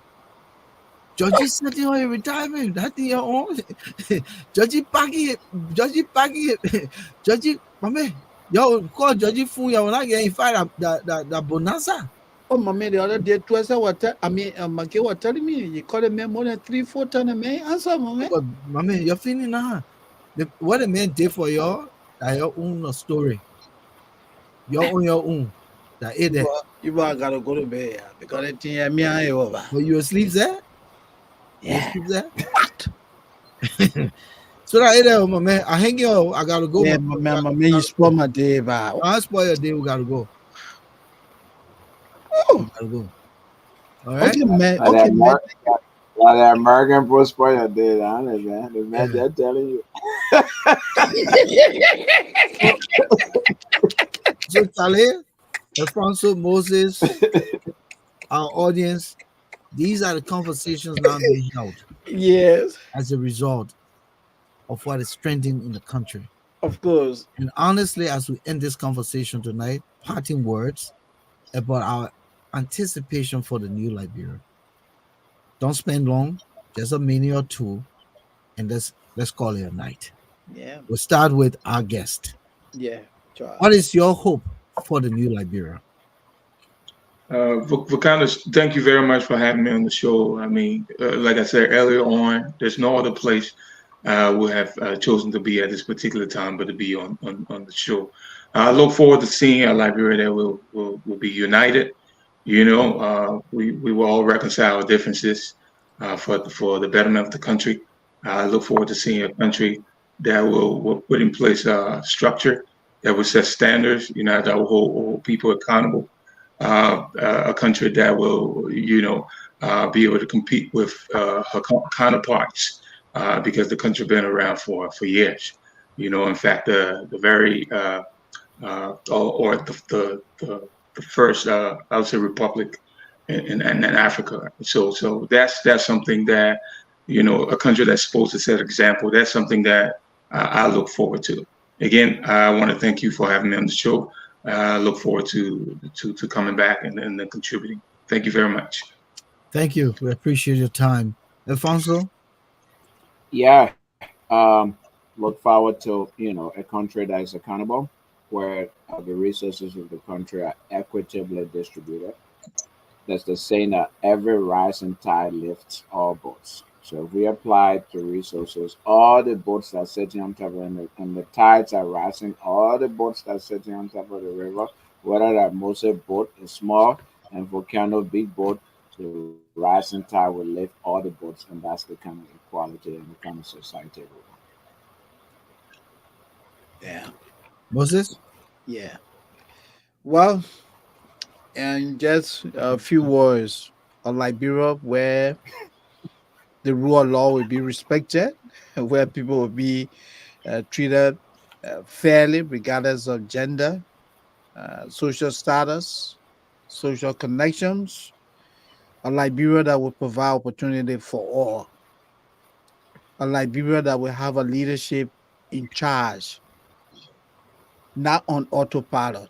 That's what we want. And how I'd like to wrap it tonight. Thank you, gentlemen. Let me say this is what I'm thinking. Even though I mentioned whether it was necessary to put some people on the poll, especially for the corruption they displayed, no. It's a mundane approach, and I would never push that. But people should pay for their actions and their inactions. And there must be consequences.